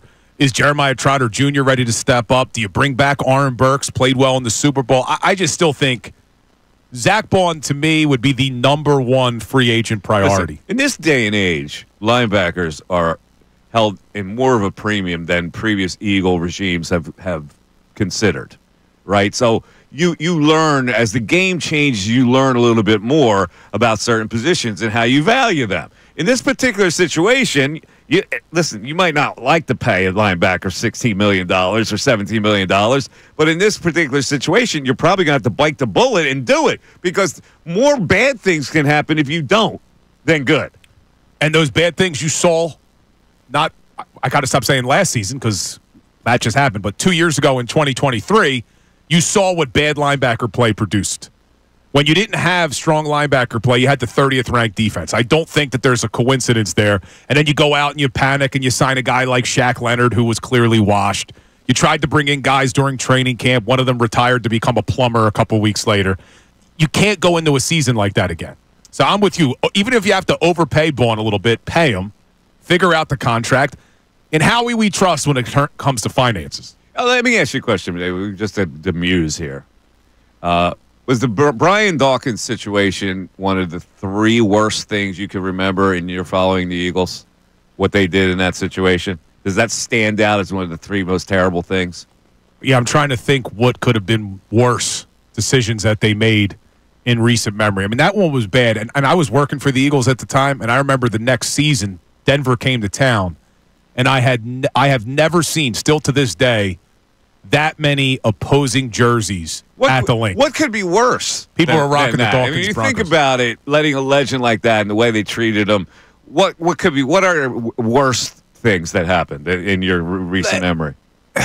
You know, I don't know if it's really comparable. I mean, you had the whole Terrell Owens McNabb thing that went down, where people think they should have paid T.O., but that's not on the level of what they did to Dawkins. They should have paid T.O. That probably is the top three. Yeah, I'm putting it up there, but I think what they did to Dawkins was worse, just because of what he had done for the city. These are misguided front office decisions. Like, that was misguided thinking that you had a normal person with T.O. was another thing. Like he was abnormal, and you perceived it like he was normal.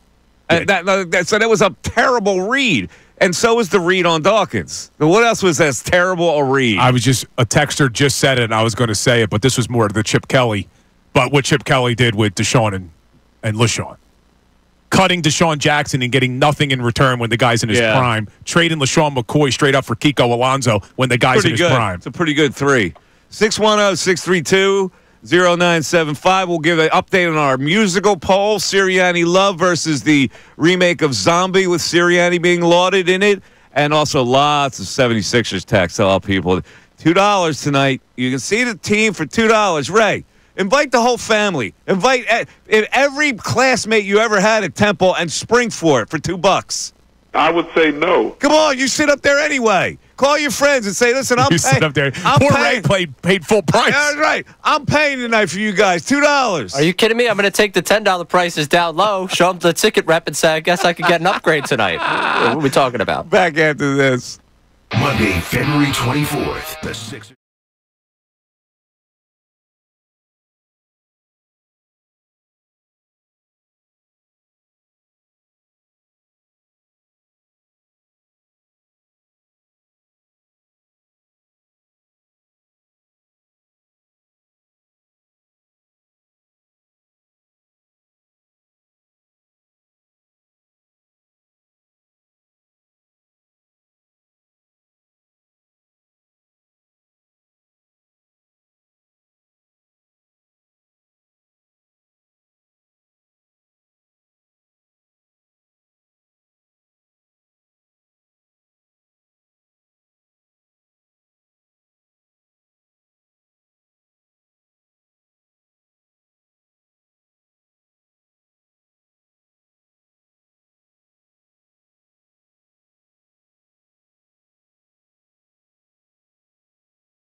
All right, some news just broke. I don't know how serious news this is, but the assistant coach for Denver Broncos, Michael Wilhoit, outside linebackers coach, got arrested at the Denver airport for assault on a police officer. He was dropping off somebody. Apparently, there's not many details on it, but I assume he was dropping off somebody, and they told him to move the car. And I'm looking for it. I haven't seen it. He didn't like it, and maybe he got out of the car. Interestingly enough, that's a Class D felony, assault on a police officer. In Colorado? Yes. Is that where it was? Yeah. Yeah, I'm not seeing it yet. It's on the ESPN. Mr. Lawyer, who has practiced a lot more recent. Always civil, though. I never did criminal. Well, I'm sure you had maybe a case come through criminal. A guy like this, now jail time, 30 days to a year on a Class D felony. However, there's also probationary situations, community service, and all that kind of thing. Is the chances are this guy can go to jail for that? I'm trying to read what offense. I'm trying to read how bad it was because it says. Yeah, well, he's a recently retired football player. He was a journeyman type of football player, so he's still like imposing. Oh, it wasn't a police officer. It was a. Oh, I guess it was. Okay. Yeah, police. It says peace officer, so I thought, oh, maybe it was a security guard. It was a police officer who was probably there. Like you see him at the Philadelphia airport all the time. Philadelphia police. Second-degree assault. I don't know. Honestly, as crazy as it sounds, I have never done criminal law in my life. I did always civil work. I did an internship at the Philly DA because I thought that's what I wanted to do. I watched a murder trial. I saw two kids essentially get sentenced to life in prison. I go, you know what? I can't do criminal, man. Either way, I can't do it. I couldn't be on the prosecution. I couldn't do defense. I jumped to civil. I know probably just as much about this as Ray would know. That's insulting. I know way more about this than you. Well, I get people all the time. Like, you have a big Italian family, and you're a lawyer, you get called about everything. I get criminal questions. Yeah, of course. I get questions about wills and estates. And I tell everybody all the time, like, you wouldn't call your heart. Yeah, you wouldn't call your heart doctor if you had an issue with your brain. Like, I don't do that. Yeah, a lot of people think lawyers are all-purpose people. Yeah, well, there's some, but I always say jack of all trades, king of none. I specialized. You were the king of following the ambulance. Well, I like to think that our cases were all legitimate, but yes. So I shouldn't call you if I run into trouble, is what you're saying. See a guy fall, I can refer you in the right see direction. Somebody fall in front of a target. Here, have my card. Slip and Here's falls. my card. Slip and falls were always strong cases. I know. You love those slip and falls. Listen, as a commercial property, stores included, you have a duty to your customers. If you're going to have your doors open and let customers come in and spend money, then you have a duty to keep it safe. So if that makes me an ambulance chaser, then so be it. But if you're going to make money off of my client, but you're not going to make it safe for them, then yeah, we're going to sue you. Okay, so let me.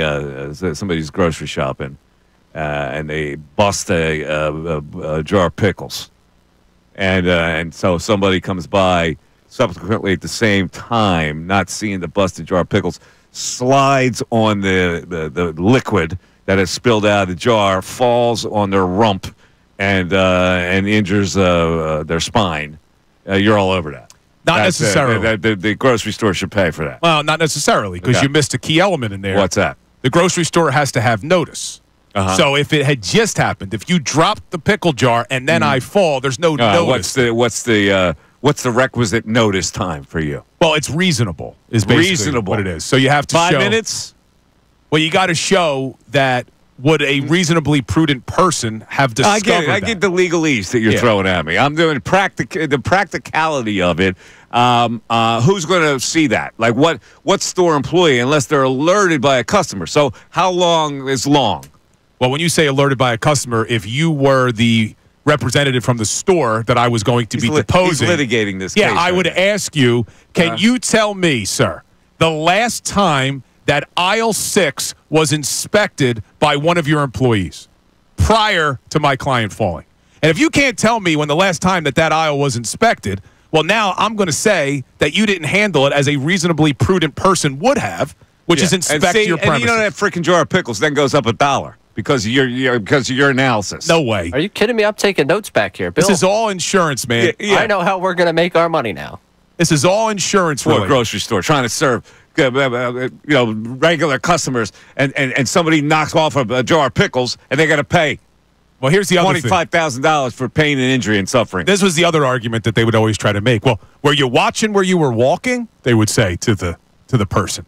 And my argument was always every single store is designed for you to not be watching where you're walking. They designed the shelves intentionally to get your eyes. They put signs. They put sale signs. They use bright colors all to get you to not watch where you're walking, which makes their duty to keep it clean even more. Lawyers like you, when people say, could be a detriment to the consumer.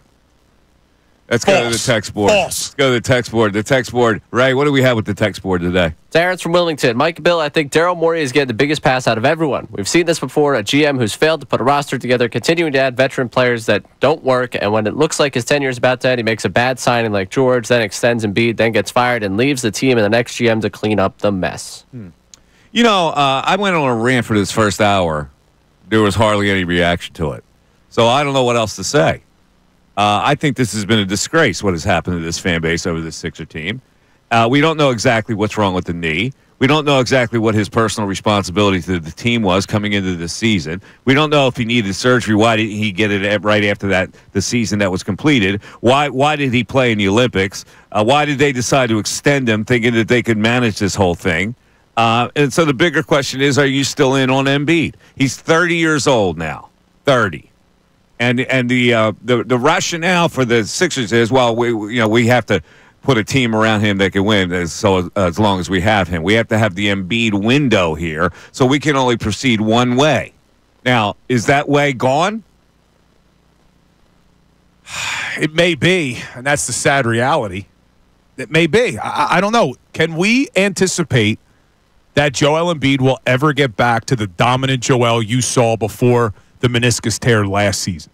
When he was dropping 70 points, when he was averaging more points per game than we've ever seen, you could make the argument the beginning of last year was a better season than even his MVP season.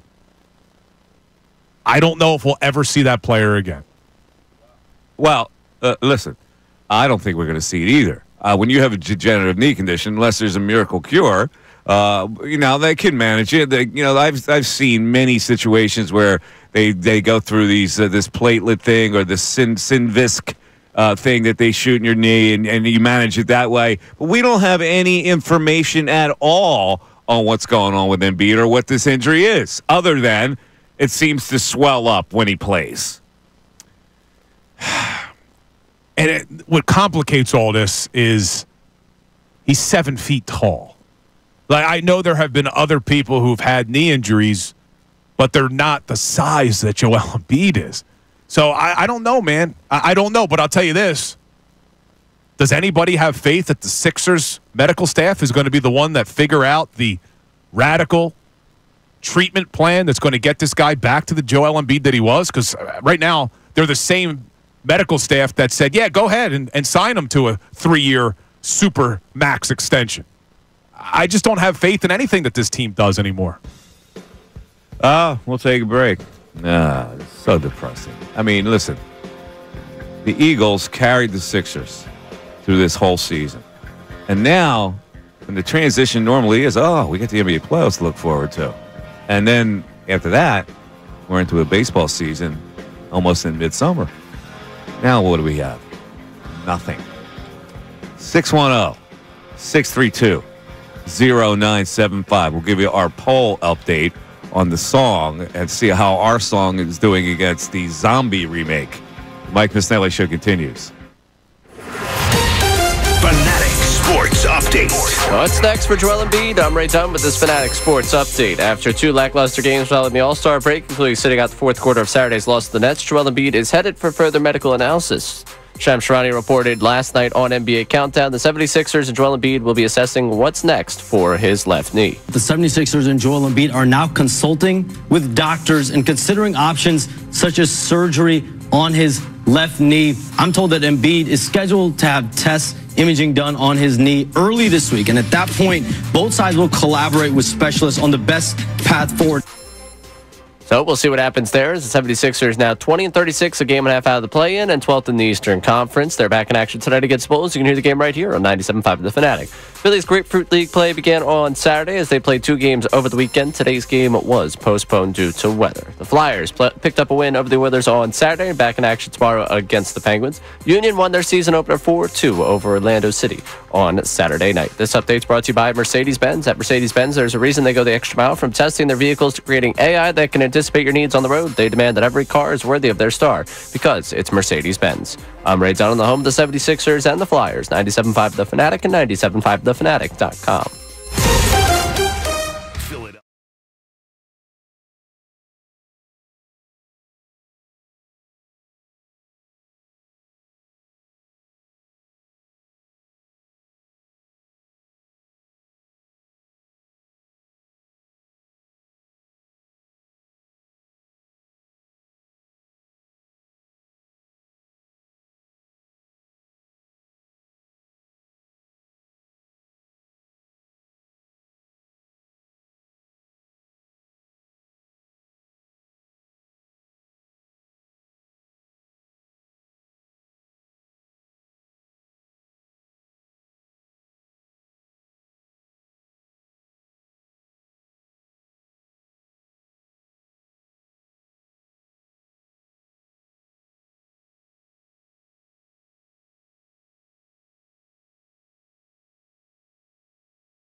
And they stay there. And they say yeah. And they say that. 12:56. Mike Missanelli Show. Speaking of musical interest, for people just tuning in now, we had our version of Sirianni Love remixed by some mystery man. He put it out there, and it sounds good. And we put a poll up, and we'll play this again in the 1 o'clock hour, the remix against the Zombie remix, which went viral.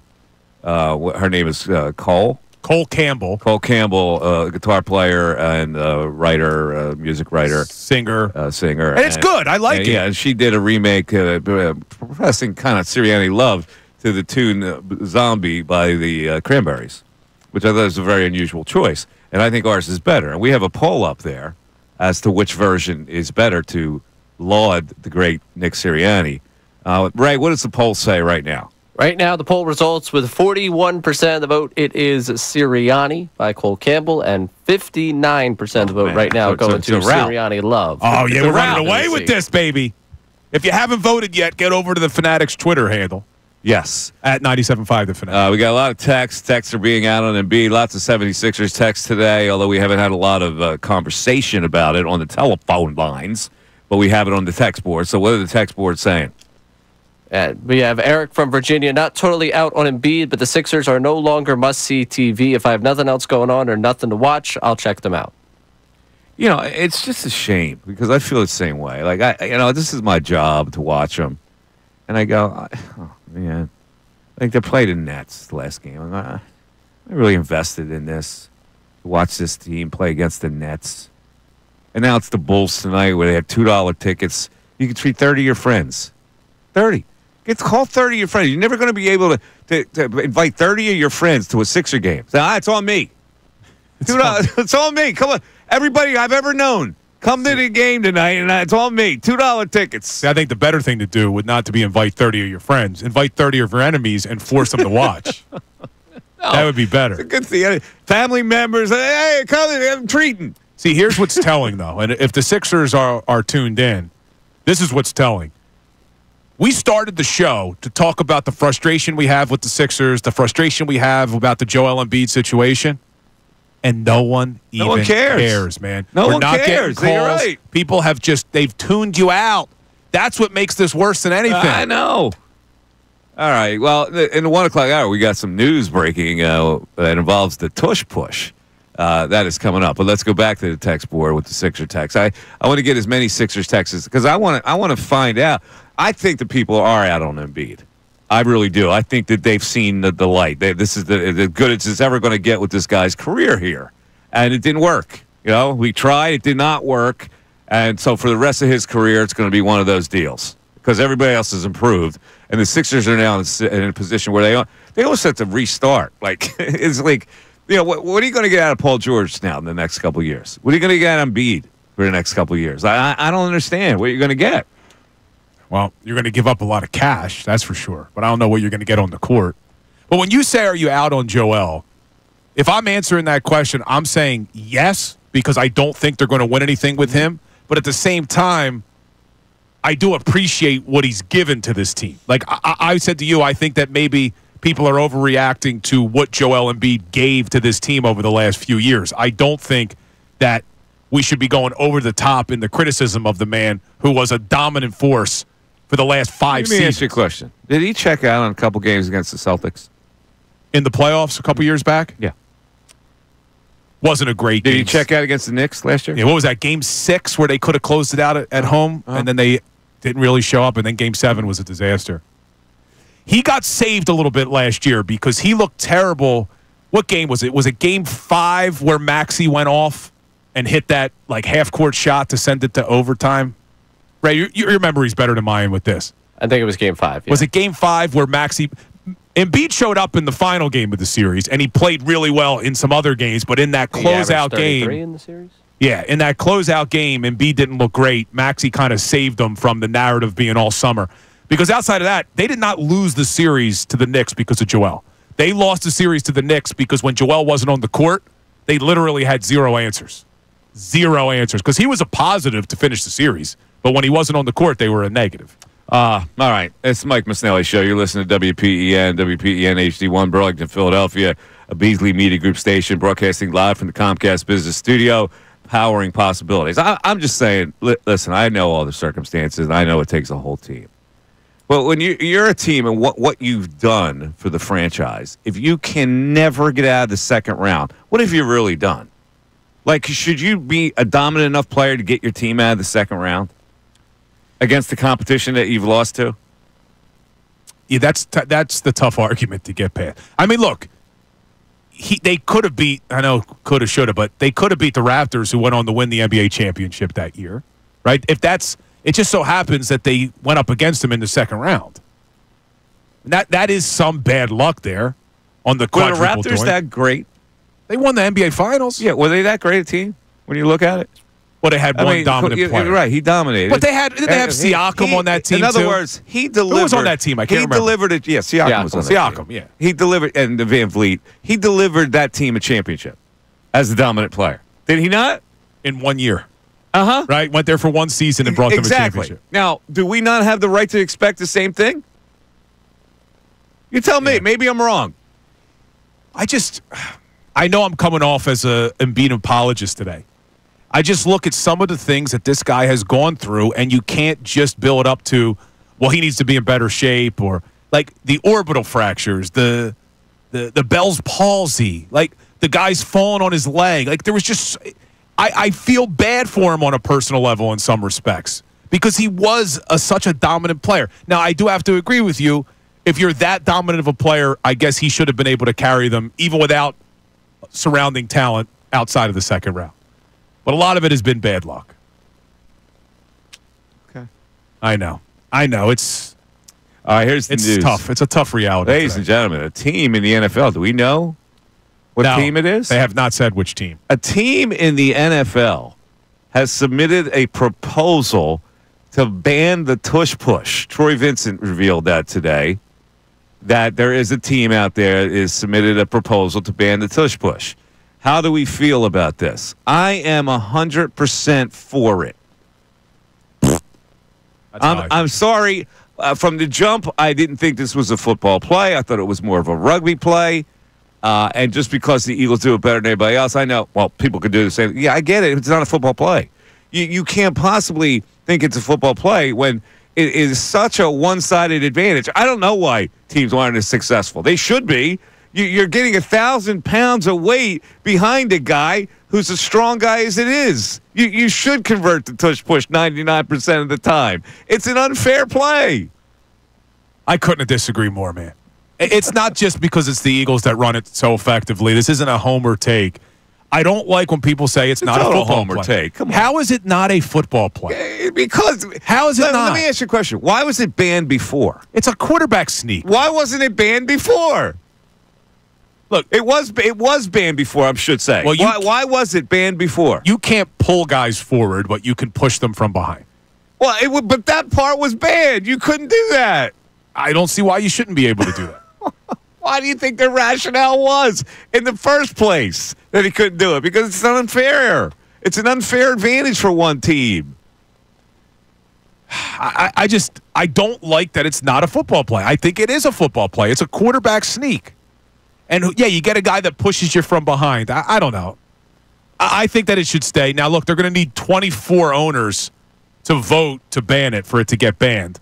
And honestly, as much as I don't want to see it get banned, if you're the 31 other owners, why aren't you voting for it to get banned? Because nobody can run it as well as the Eagles can. So, of course, they should all vote to ban the damn thing. Well, listen, I mean, I don't know why they're not banning it. And I think that now with that one team has put it out there, I think you'll get a lot of support for it. Well, they tried to do it last year. The one team didn't want to be the rat, I don't think. Well, this isn't the first time. I think they called for it to be eliminated in last year's NFL competition committee meetings, and it didn't pass. They kept it. We'll see now. We'll see now if it passes, if it comes up again. If it comes up again, that team that submitted the proposal must think they have some support for it. Well, it's got to be. I'm going with the Commanders are the ones that put it out there after what happened in the NFC Championship. You think so? Got to be. Commanders? Okay. It's got to be. All right. 610-632-0975. I'm looking at Joel's playoff series. Game 1 against the Knicks last year. He was 8 for 22, 2 for 8. Went to the free throw line a lot, though. Had 29 points, rebounds, 8 rebounds, 29, 8, and no blocks. Plus 14. All right. So that was a good game in Game 1, which the Sixers lost 111 to 104. All right. So let's go now to Game 2 and see what we have in Game 2 here. That would be, let's see, that was a Monday game? Is that a Monday? Yes. Monday game, Game 2. Let's look at the box score. The Knicks won that game 104 to 101. Let's see. Joel. He dropped 34. 34 and 10. All right. So he's off to a good start. However, he was 2 for 9 from 3 points. He was only at plus 3 in that game, despite his 34 points. All right. So far, so good? Yeah. And then he followed it up in Game 3. I was in the building for this one. Oh, that was a Wednesday game? No, it wasn't. It was was that back-to-back? No, it was 3 days later. Oh, it was Friday?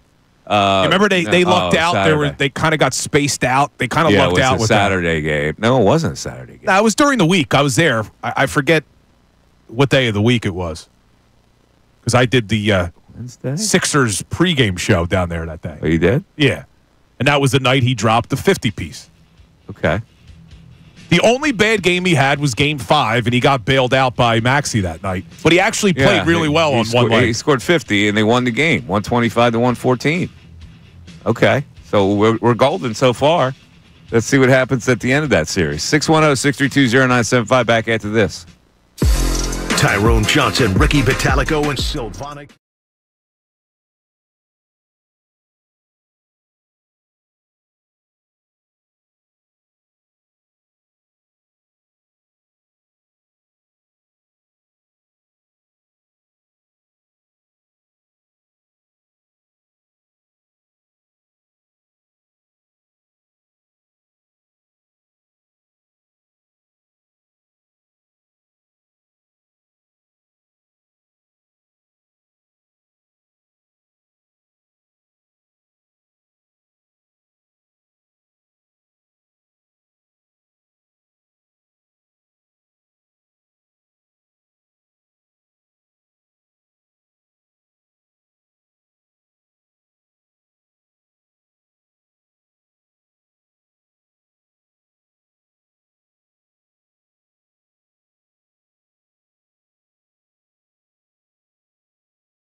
works in a very interesting way. That's a violation. Correct. Hello. This is bad. This is very, very bad.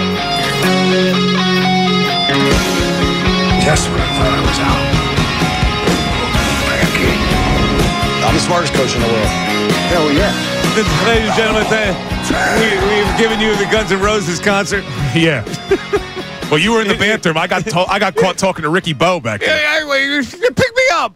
I'm in the bathroom. I have to go to the bathroom. Well, I was defending myself because Ricky Bo goes, "Aren't you embarrassed by your rapping?" I said, "No, I'm not embarrassed. Ricky Bo. Damn good. Ricky Bo comes at you hard, man. I'm damn good. I don't know what it is. Ricky Bo comes at you hard. Ray comes at you hard. What is it about you? I think because I'm so likable.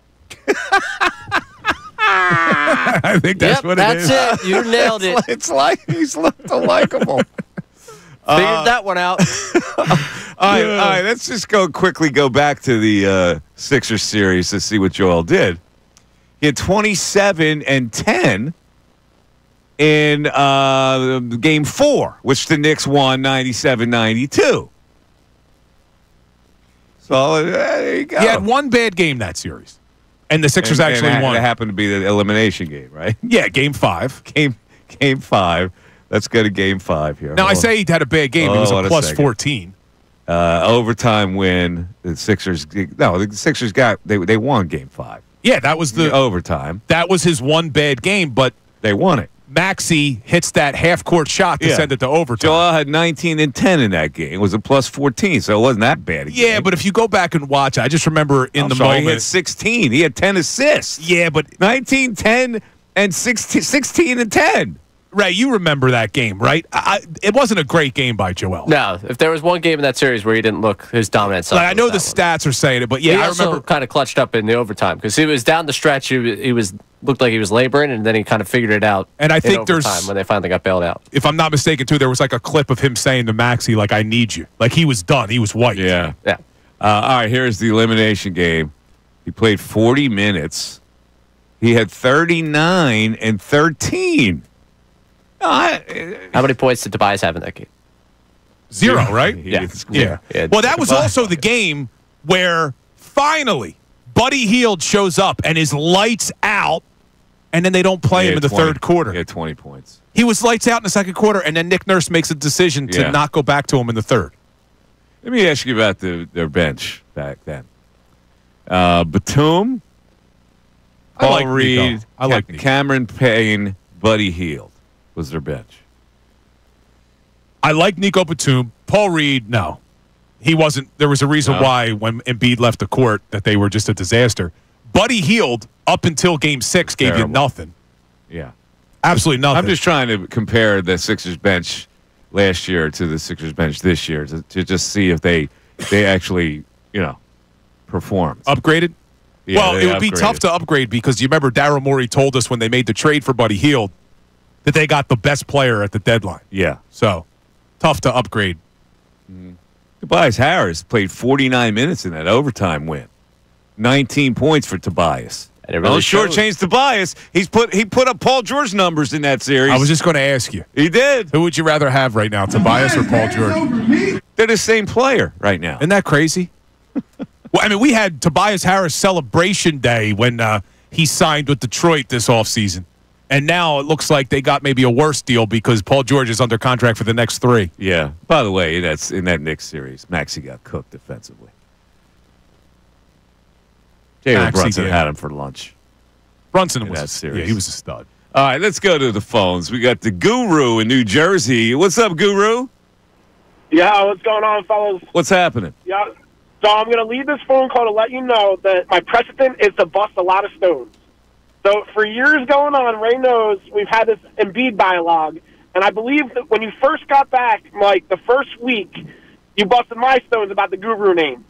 Now, since then, that phone call, once again, Embiid has not let us down. He's been everything that we thought he was going to be once again and wasted another 2 seasons for the Sixers, and we've actually gotten worse in years to come. Where did you, like, Bill, can you tell the Guru what I was saying at the beginning of the season? What was I saying? Was I lauding Embiid? No, and maybe the Guru's coming at me because Mike has been on the right side of this argument. Ray, where are you? I'm here. I just usually don't talk to the callers. I know you're coming after me. It is so beautiful today that on a day where the best player the Sixers have had of a generation, you're actually celebrating, taking a victory lap. It baffles me that after 3 years, those words could still come out of your mouth. I still don't understand what you're possibly seeing with your eyes for those words to come out. He's a defensive liability. Oh, he's not a defensive. I don't care. I mean, the plus-minus, guys, we've seen it forever. Yeah, he's Spencer not. Dinwiddie got a contract off of him. Literally, opposing. God, sorry. He's not a defensive liability. I mean, He's a rim. He's still a rim protector. He's not a defensive liability. Watch him closely if he ever plays again. See what opposing guards, if any of them fear going to the rim against Joel Embiid in the game. I go as far to say they circle the schedule and they see him on there salivating that they're going to be able to drive at the rim unprotected. Or he's going to get tired after he's... Well, I will say this. I will say when he gets sucked up top, they can beat him to the basket. Yes. And for years, I just don't think you can win with that formula. Even though that plus and minus, it's weird because it's like, why do we see that with the eyes? The numbers don't match, but... Again, opposing guards have carved him up, and you're right. Maxey cannot play defense against the top guards in the league. I just don't see a winning formula for the Sixers with this current. Yeah, Guru, you're not. You're right. I mean, this now has to be refigured totally, and you're trying to refigure it with a guy you still have under contract, who we've seen the best of. Yeah, it's frustrating. It really is. I'm out of my mind today in frustration. I can't believe the fan base has been drugged through this whole season, and now they're $2 tickets. The 76ers, this proud organization, $2 tickets you can see this team for. It's unbelievable. Go Birds, Mike. Go Birds. All right, Guru. There he is, the Guru. But I know you got frustrated with the fans saying, like, how could you still go to these games and be excited? I don't get it. But, Mike, the reality is, and this is where the 76ers are going to realize the error of their ways, people are not going to renew their season tickets for next season. Like, Ray, you and your friends are already talking about how you don't want to renew next year because there is no light at the end of the tunnel. That's when they're going to start to realize the error of their ways because there is no way. Why would you? If you could get tickets right now for $2, what are you going to go and get season tickets for and pay full value? Just wait it out. You know you're going to get them cheaper down the line. So they're going to have to try to do something drastic this offseason because if not, no one's renewing. By the way, this news just in. Roberta Flack has passed away. You aware of Roberta Flack? Singer, but I forget for who. Killing Me Softly. Oh, that's right. Not Lauryn Hill and the Fugees. Roberta Flack's a legend. Legendary. 610-632-0975. Back after this. Fanatic Sports Update. What's next for Joel Embiid? I'm Ray Dunn. This update is brought to you by Groundworks, your expert for basement waterproofing and foundation repair since 1997. Book your free inspection at groundworks.com. After 2 lackluster games following the All-Star break, including sitting out in the fourth quarter of Saturday's loss to the Nets, Joel Embiid is headed for further medical analysis. Shams Charania reported last night on NBA Countdown the 76ers and Joel Embiid will be discussing what's next for his knee. The 76ers and Joel Embiid are now consulting with doctors and considering options such as surgery on his left knee. I'm told that Embiid is scheduled to have test imaging done on his knee early this week. And at that point, both sides will collaborate with specialists on the best path forward. Now we wait. 76ers 20-36, a game and a half out of the play-in and 12th in the Eastern Conference. They're back in action tonight against the Bulls. You can hear the game right here on 97.5 The Fanatic. Philly's Grapefruit League play began on Saturday as they played 2 games over the weekend. Today's game was postponed due to weather. Flyers picked up a win over the Oilers on Saturday and back in action tomorrow against the Penguins. Union won their season opener 4-2 over Orlando City on Saturday night. This update's also brought to you by Rapid Radios. Rapid Radios are instant push-to-talk walkie-talkies offering national LTE coverage for a limited time. Go to rapidradios.com now for 60% off and free UPS shipping. Add code radio and get an extra 5% off. I'm Ray Dunn on the home of the 76ers and the Flyers. 97.5 The Fanatic and 97.5thefanatic.com.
125, Mike Missinelli Show, 97.5. The Fanatic, the Guru just said he's a bad defensive player, but when you look at the numbers, his career total block shots, now this year he's down. He's at 0.9 block shots per game. His career numbers, 1.6 blocks per game. Now, where does that put him among the starting centers in the NBA right now, today? Where do you think that number puts him? In today's NBA, I would think it's probably high. Yeah, it's second in the league.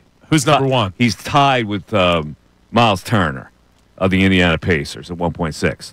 Who's number one? Eastern Conference. Ray knows this. Right, Eastern Conference. Not the Western Conference, because I know you would say that the 7-6 guy would be the number one guy, right? Wemby is not the number I would have thought it would have been Wembanyama. Not Wembanyama. He's only blocking 1.1, it looks like. This season or career? The career numbers. Active career leader. Yeah. Center. Yeah, I'm trying to think who. He's not on the Sixers, Conference. Right? Eastern Conference, not on the Sixers, no. It's not Drummond. They wear green. Wear green, oh. Giannis? Giannis is correct. But his teammate is also. Oh, Brook Lopez. Yes. There you go. Giannis and Brook Lopez combined block almost 6 shots a game. Yeah, it's pretty good. Yeah, I mean, if we're going down, Giannis isn't even a center, so Brook really is the center. So that would make Embiid second.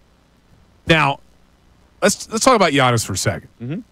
I know that he said last week that he would never want to leave Milwaukee, but then right after he said that, Shams, I believe it was Shams, Ray, came out and said that if things don't go well this season, don't be shocked if Giannis asks out. Did you see that from Shams? Yeah, I would expect he would ask out. I would ask out too. So is there any reality where you could convince Milwaukee to trade Giannis for Joel and maybe something else? Like, I don't think you could do that straight up anymore. Is there any chance where you could get Giannis to only 76? if Milwaukee has given up on the prospect of them winning with them and they take a shot with Embiid? Well, I can't imagine they would do that. I mean, you're talking about that dude is supersonic. I would love Giannis, man. Of course he would. I would love him. Plays here. hard every game, man. Come on. But I think it could work with Maxey too, couldn't it? You would trade Maxey and Embiid for Giannis? No, I said it could work with Maxey. Giannis and Maxey who together. Would you trade? You would have. You think you can go Embiid straight up for Giannis? No, you couldn't. You probably would have to Milwaukee would do that, would they? Right? Well, if they were if the Sixers are in the bottom 6 and they have a top 6 first round pick this year, would you trade Joel and your first round pick this year for Giannis? No question about it.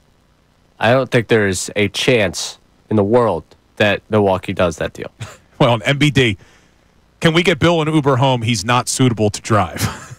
Ray is a big Embiid guy, though. So Ray, yeah, the Guru. If he called me out there because I told him that he's been a good defender his entire career. I don't know what the hell the Guru's been watching when he turns on. He is slow to the basket when they draw him out, though. He's 7 foot. Yeah, he gets beat to the basket a lot. I got you. Okay, but you're an Embiid guy. Yeah, in general. Well, okay, you're an Embiid guy, and what I was saying to Mike when he asked, "Are you out on Joel?" I'm saying I'm out on him going forward because I just don't see a path to them to win with him. But at the same time, I think we're going over the top negativity towards what he's given us. Oh, this is the most toxic relationship that I could imagine here with this team. But are you out? Situation. Are you out? I'm going to keep going back to the well here. I mean, this is like you just did the Giannis thing. I got a bit wrong information on Wembanyama, by the way. He's at 3.7 career-wise, 2 years. So that was wrong. So he is up there. Yeah, he leads it. Makes sense. 7-6. Yeah. All right. We have some tush push text, and we'll get to our phone calls. What do you got on the tush push text? What are people saying? Tush push isn't a rugby play. It's tiresome to hear people that don't know anything about rugby parrot that. Jason from Philadelphia. All right. So I get it. You're a pro rugby guy. I didn't mean to offend you. Well, my point is, that you're allowing weight to push your guy. And to me, that's not a football play. It's just not. Well, you would have have a straight up block. It's putting weight behind it, and you get momentum behind that play. The defense doesn't have the momentum. But if you were to ban the tush push, then you would have to ban it universally. Like, you'd have to go back to the rule that you can't push a teammate forward, right? Yeah. So even when you see there's the pile and an offensive lineman comes and hits the pile, you can't do that. You could compromise. You could keep that play, but you just don't do the quarterback play. That's the unfair advantage. The quarterback play is putting 1,000 pounds behind that guy. That, to me, is unfair. You're not doing that on a regular play. The regular play is in motion. If it was unfair, and now we'll go back to what Sirianni said before, if everybody could do it, they would do it. It was unfair before the league thought it was unfair enough to ban it. But if it's so unfair, then how come it doesn't work for all 32 teams? Bill, it should work for all 32 but it teams. doesn't. I don't know why it doesn't work. They're not doing a technique right, I guess. But how in the world can you put 1,000 pounds of torque behind something and not have it move a yard? The fact that it doesn't work, you just said, well, they're not doing the technique right. It works right. for a lot of teams. It works for an awful lot of teams. It didn't work for Buffalo in the AFC Championship game. It didn't work one time for Buffalo. And they have Josh Allen, who's a monster. It didn't work one time for Buffalo. Chances are, if you do it a lot, it's going to work more than not. Let's go to David in Philly. David, you're on 97.5 The Fanatic. David. Hey, good afternoon. What's up, Dave? Hey, I wanted to talk about the Sixers and Embiid. Mm-hmm. Go ahead. Yeah, so, I've been an Embiid and just a Sixers fan my whole life. And I was all for Embiid. But I started to not be, not too long ago when, I started to notice change in him mentally and, like, you can even say spiritually, where he just accepted, like, becoming a victim of his own health. And when I noticed that, I just thought it was kind of over at that point, because if you think that, we've heard him talk in interviews where he basically sounds like the injuries are like an entity of themselves, like having some effect on him, and there's like nothing he can do about it. You are absolutely 100% right. This is a brilliant analysis of Embiid. He does make himself the victim a lot. He likes to take himself off the hook by lamenting something. Yeah. I think we can all agree that the solution, I would say the solution to his health issues, like since they've started, has always been losing the weight, getting in shape, and staying in shape. Now, at times in seasons past, he's gotten in shape, but the problem has always been he's never stayed in shape. Like, he's basically a huge colossus of a man that's like operating on noodle legs. He's out of balance. And, all of that junk weight that he's lumbering around puts all of this pressure on his knees and stuff. I agree with you, man. We're cut from the same cloth here, David, on our opinion. Now, listen, he has been an outstanding player for this franchise. But when he says stuff like all the things I've done for the I go, yeah, all right, a little bit, but not. Like, what have you done? You haven't got this team out of the second round. You haven't put this team on your back enough, or evidently, even though your numbers look good. I don't know what it is. There's something missing. Yeah, and the weird thing is, I agree with you, and I think the potential for him to be like the most dominant that we've never even seen yet is still in there, but is under all of that dead weight he's carrying around. Yeah, I don't think it's in there anymore. I think we've seen the peak. We've seen the peak. I don't think there's anything that miraculous is going to happen where all of a sudden he's going to be this guy who fights and plays as hard as Giannis, or loses the weight and looks sleeker and gets up and down the flight. Those days are over. It's the sad reality. I agree with you. Now, the problem is, even if Joel Embiid wasn't going to get back to being that unbelievably dominant player that you saw even last year before the knee injury, there would have been a path to maybe build a team where you could have had Maxey and you could have had even a lesser version of Joel, But with the signing of Paul George, I think that makes it impossible now because you can't build a team for the next 3 seasons if you have to pay Joel what you're paying Joel and you have George on his max deal. So now we're in purgatory. I could see a reality, though, where Joel's not the same dominant guy, but maybe he plays a different role on a team that has success. But not when you have Paul George for 3 years. Now we're screwed. All right, let's take a break. 610. We still have a lot of 610-632-0975. We still have a lot of text to get to. Tush push text. I want to see how people feel about that. I would think that they would look at it provincially, like we do it well. Why would they want to take it away from us? That's normally the way we look at things. And lots of 76ers text today. It's the Mike Missanelli Show. Back after this. The Philadelphia.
Oh, 140. Mike Missanelli Show, 97.5, The Fanatic.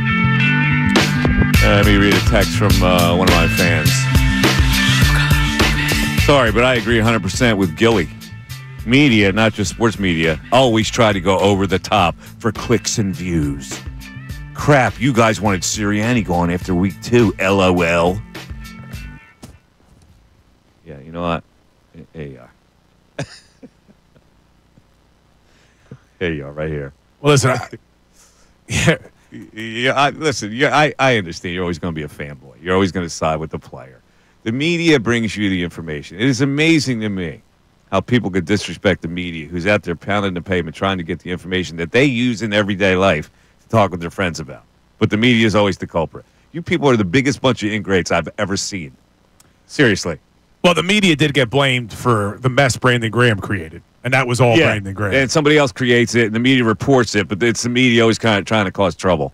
That's all right. It's a disrespected profession, and the people that are in the media understand that, and they don't cry about it like you cry when one of your heroes is, panned. Hold on. Before we get back to the Sixers talk, can we take a detour for 30 seconds? What? Big Flyers win on Saturday, Ray. Hit it. 6-3. You got that revenge on Connor McDavid, baby. Meatskov with a 3-point night. Couturier with a 3-point night. Owen Tippett with 2 goals. All right, that's our Flyers talk for the day. Back at it tonight against Pittsburgh. Okay, back to the Sixers. Tomorrow, by the way. Oh, they're tomorrow against the Penguins. Sorry. We'll talk about it then. We'll break it all down tomorrow. Flyers, Penguins for Mike. Come on, Mike.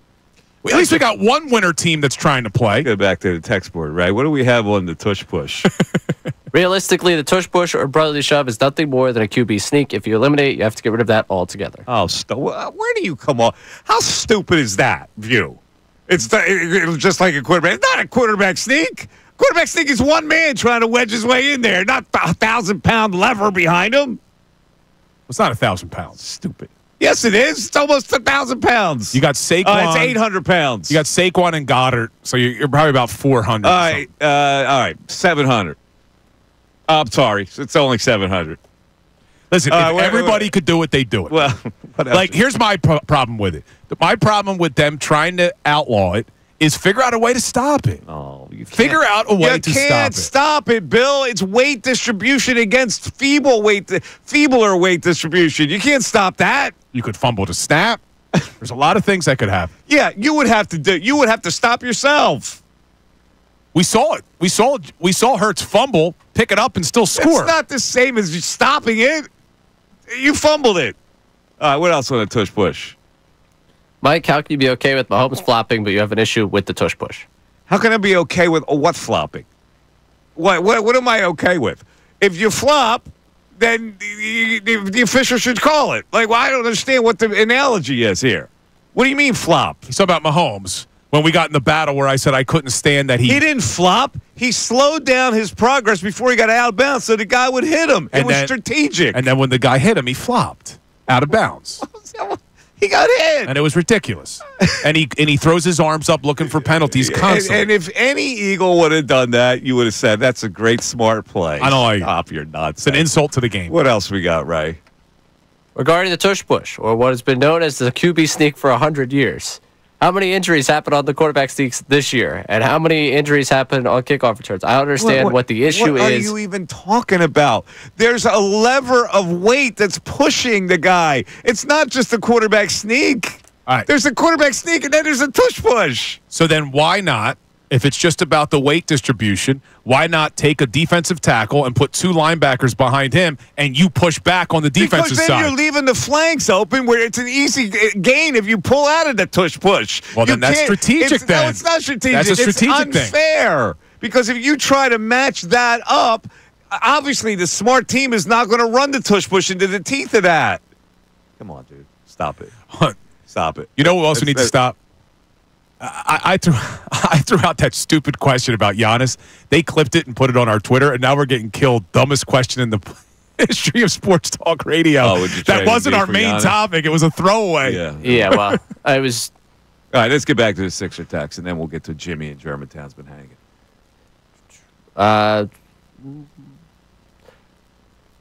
Embiid didn't complete the ramp up. I thought you might appreciate that one. Oh, the ramp up? Yeah. That MBD did that? Not MBD that said it. No, JB in Pottstown was checking in. He's ramping that up. one. He's ramping up. Don't worry about it. He'll be fine. What else? Let's just go to Jimmy and German. What else you got, Ray? Ray's it's all right. It's all right. Let's go to Jimmy and Germantown.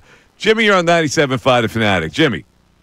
Hey, Mike, what's up? Jimmy! What's going on? Shit. My fault. I got you. Mike, question. Yes, sir. Joel Embiid, he got to tighten up. I think he's personally done here, for real. But, I mean, he could play the Kobe Bryant role somewhere else. You don't think? And when I say the Kobe role, I mean like how Kobe was in his later years. Just turnaround jump shots, no real action. Well, wait. Are you saying you could think he could be a dominant player or just a jump shooter? Because just a jump shooter would not fit in the overall scheme of how you're trying to play. Not here, somewhere else. No, he would stop to be a 5 who shoots jump shots. That's not really going to work. As Edries did it, Mike. You would have to play 5 out. Play 5 out with your center out. That can't work. You got to get some inside-outside distribution. Would you want to blame the talent due to the years that he's been here?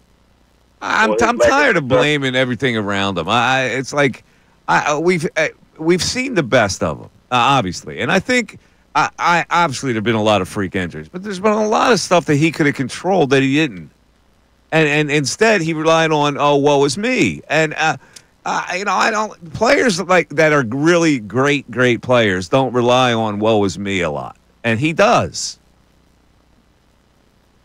So if you get rid of him, what you get rid of him for? Well, you can't get rid of him, so it's not it's not even you have to. The problem is you have to live with this situation now, and so all they got to do year after year is try to put enough players around him or different players around him where they think it could work. And this is what I'm saying. I think that ship has frickin' sailed. Well, they've tried it for the last couple of years now. And now you're handcuffed because of the Paul George contract. Exactly. So you really can't change much. That's why I don't think that the Sixers are going to be a real championship contender for another 4 years. Paul George? Is Paul George going to have some kind of resurgence at age 35, 36? All of a sudden, no, that's not going to happen. And that's what the misguided part of this. You got to read tea leaves on players and their ages. And this general manager and his 5 assistants couldn't read it. All right, we got some more Sixers text. What do you got, Ray? Sixers management babied Embiid and Simmons since they came in the league. Since 2014, Embiid never developed or displayed a work ethic. He's not a winner, doesn't care about winning. Nick Nurse doesn't have a clue what he wants to do. Normally, coaches have a game plan or a strategy. Sixers need to get rid of Morey, Embiid, and Nurse, create a winning culture with Maxey and McCain. Give Allen Iverson a job. Maybe he can motivate, influence future Sixers players because he cares about this organization more than the current management does. It's not a bad text. But the Maxey McCain thing doesn't work either, because you can't play with 2 6'2" guards. It's off kilter. Like they took a guy they thought was the best player available there in McCain, but when he doesn't really fit with Maxey, he's going to have to come off the bench for a lot of his career. So that doesn't even work. Well, we talked earlier about that Raptors team that beat the Sixers. Didn't they have 2 smaller guards? Well, who's their other guard? Was that them? Van Vliet, and who was the other guard? And Lowry, and the Lowry. 2019 Kyle team. Lowry? Yeah. So they had 2 smaller guards. But all right. That's been the one exception since then, because everyone else has been bigger. I think both of those guys are better defenders. Definitely. Yeah, and Lowry before he became 100 years old. He was an all-star that year. He was 32. Now he's 75. We got Darren in Mount Airy who wants to keep the tush push. Well, naturally, because the Eagles do it well. Go ahead, Darren. Yeah, as far as the tush push is concerned, I think they should keep the tush push because banning it would make it harder for teams like the Eagles to score a first down. If they ban the tush push, then the Eagles would have to have a whole nother play. Well, what's this? But the league is supposed to cultivate what the Eagles want? I'm not that the Eagles would make it harder for other teams because other teams wouldn't be able to use it either. Okay, well, then other teams won't be able to use it. Then that's an even playing field. Look, What, we mean the 235-pound linebacker to run for a yard? That's not good enough? It sure would help teams being able to use that instead of having to use some other play. Okay, but it's an unfair play. If that were the case, it would have already been banned. Well, it was banned before. You didn't know that, right? The NFL banned that before, didn't they? I didn't know it was banned before. Yeah, it was banned before, my man. We got one strong Sixer text. What do we got? I'm with Mike 100%. I'm ready to move on from Embiid and Morey unless Embiid takes a huge pay cut. I would trade Joel if someone would take over his contract. Dude almost missed 5 seasons worth of game action. He can't hang in playoff basketball. He's a free throw champion. He is tradable. I mean, there's not a team that wouldn't say, boy, we could really become a contender if we had Joel Embiid. I mean, look at the teams in the middle of the Eastern Conference. Would you think Orlando could use him and make Banchero the 4 and Franz Wagner the 3? Would that be a formidable front court? They could use him, right? Yeah, but we're looking at Joel based off of what he is right now, and I agree. I don't think he'll get back to the dominant person he was, but maybe if a team felt that if he gets shut down the rest of the season, which looks like we're going to get that announcement any day, and gets the proper treatment, maybe they take a flyer on it. I mean, it's going to be hard. You're not going to get a lot in return. If the Sixers would have to get something in return, they would probably have to get one of those 2 guys that I mentioned in the front court, and they're not going to trade Banchero or Wagner, 2 young, burgeoning talents. They're not going to give you one of those. No, we're in purgatory. So he basically is untradeable. Because that to be a team that thinks that, okay, if we get this marquee player, that'll get us over the top. Boston is not going to pass. Milwaukee, I don't know what's going to happen with them with Giannis. Maybe they give it up. Cleveland, certainly, they found a formula. They're not going to be interested. So you got to look at those middle tiers, like Atlanta. You know, those teams. Maybe Atlanta would take him in a second. Now, what would they give you in a situation like that? They would have to give you 3 pretty good players for Embiid if you want to cut bait with them that would make up that salary. So you have to look at their roster. Yeah, a team would have to be desperate, I think, to take a flyer on him based off of the injury history now. All right, we have one all-show encompassing text today, Bill, to wrap this puppy up. What do you got there, Ray? Let's say, too, enjoying today's show. You guys enjoy the Sirianni songs. My opinion is that with the hiring of Patullo, you'll be doing a different type of Sirianni song next year at this time. Put me on the list that they won in spite of him, as opposed to because of him. Wow, Sirianni hater. Whoa! Only took a couple weeks. Patullo is going to expose Sirianni? Is that what that texter is saying? Bill, you have any comment on that? I thought we were done this argument, man. I still think that people fail to realize that there's more that goes into being the head coach of an NFL football team than just calling plays, designing offenses. This team was ready to play every single week. Outside of the one blip on the radar against the Tampa Bay Bucks in week 4 where they were missing half their team, this team showed up every single week. That is a direct correlation to your head coach having his team ready, and to not give Nick Sirianni credit for that still means you got issues, man. And the second part of that text. Embiid, Mike, you were spot on. You neglect to mention he was coddled as a younger player, and that contributes to the situation. What I want to know is why hasn't Embiid been playing? Is Morey and or Harris insisting on it? Is Nurse insisting on it? Is Embiid insisting on it? There's a lot that's going on here that the fans should be told. We know this. When he plays, apparently his knee swells. So whether you're going to play one game and get set another, it's going to have the same effect. Right? Apparently it's okay to start the game, but afterwards, it's the swelling. All right, before we get out of here, final Twitter poll results.